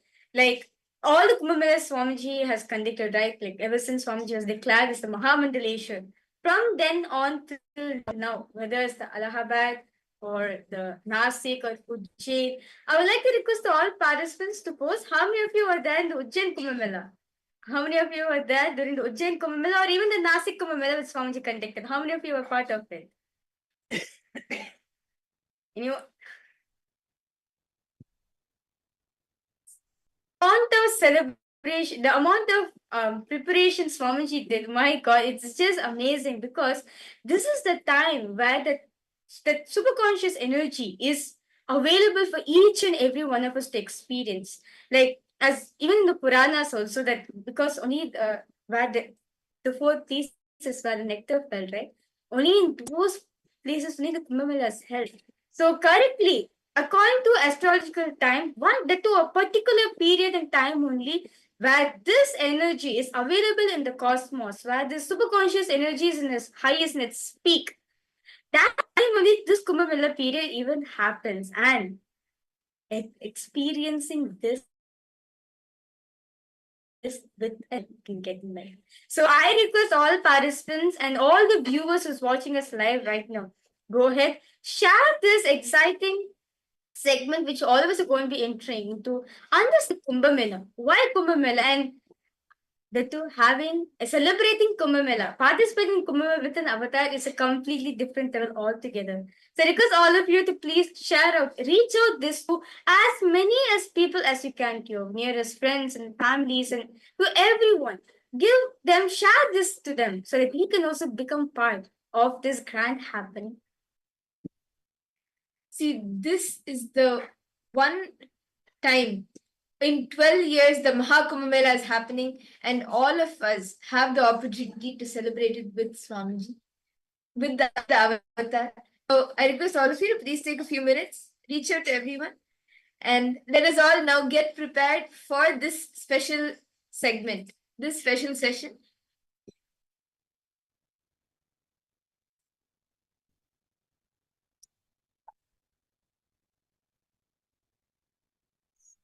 This Maha Kumbh Mela, this Maha Kumbh, it actually, Kumbh Mela happens every 3 years in a cycle of 12 years. But the Maha Kumbh Mela happens only once in 12 years. And this 2025, we are having the Maha Kumbh Mela again happening after 12 years. And KAILASA is not only celebrating it in India, but also in the US. And the grand preparations are happening, which even you can be a part of. Rahul Kanaya, why don't you bring your family also?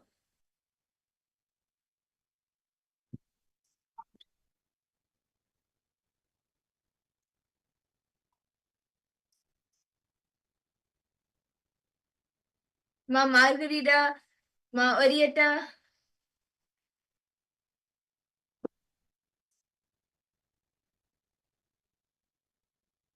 Each of you can bring your near and dear ones, your family members, to the special segment that we will be having right now. So let us all get ready.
वच मधुरानुभवानन्दं गुरुस्मरणम् नित्यानन्दरूपम् नित्यानन्दरूपम्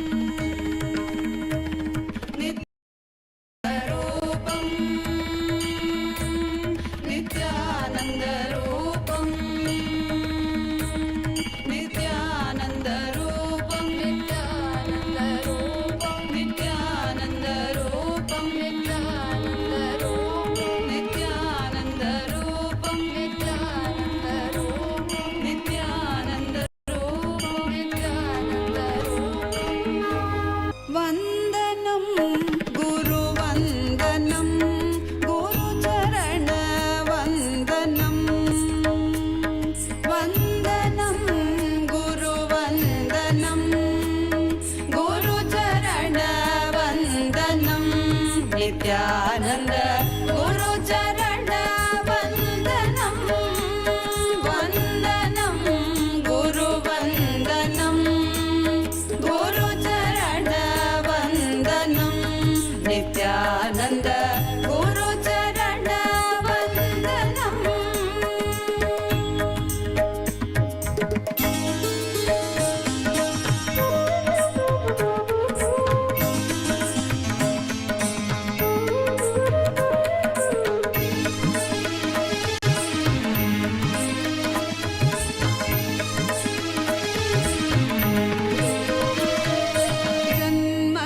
जन्मसार्थककरं गुरुदर्शनं वन्दनं गुरुवन्दनं गुरुचरणवन्दनं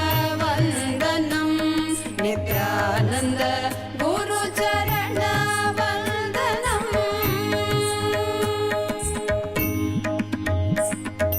पद सद सद ग पद पद परि ग प ग प ग सरि ग रि ग प ग पद पद सरि ग रि रि रि सद स पद सद सद ग पद पद परि ग प ग वच मधुरानुभवानन्दं गुरुस्मरणम्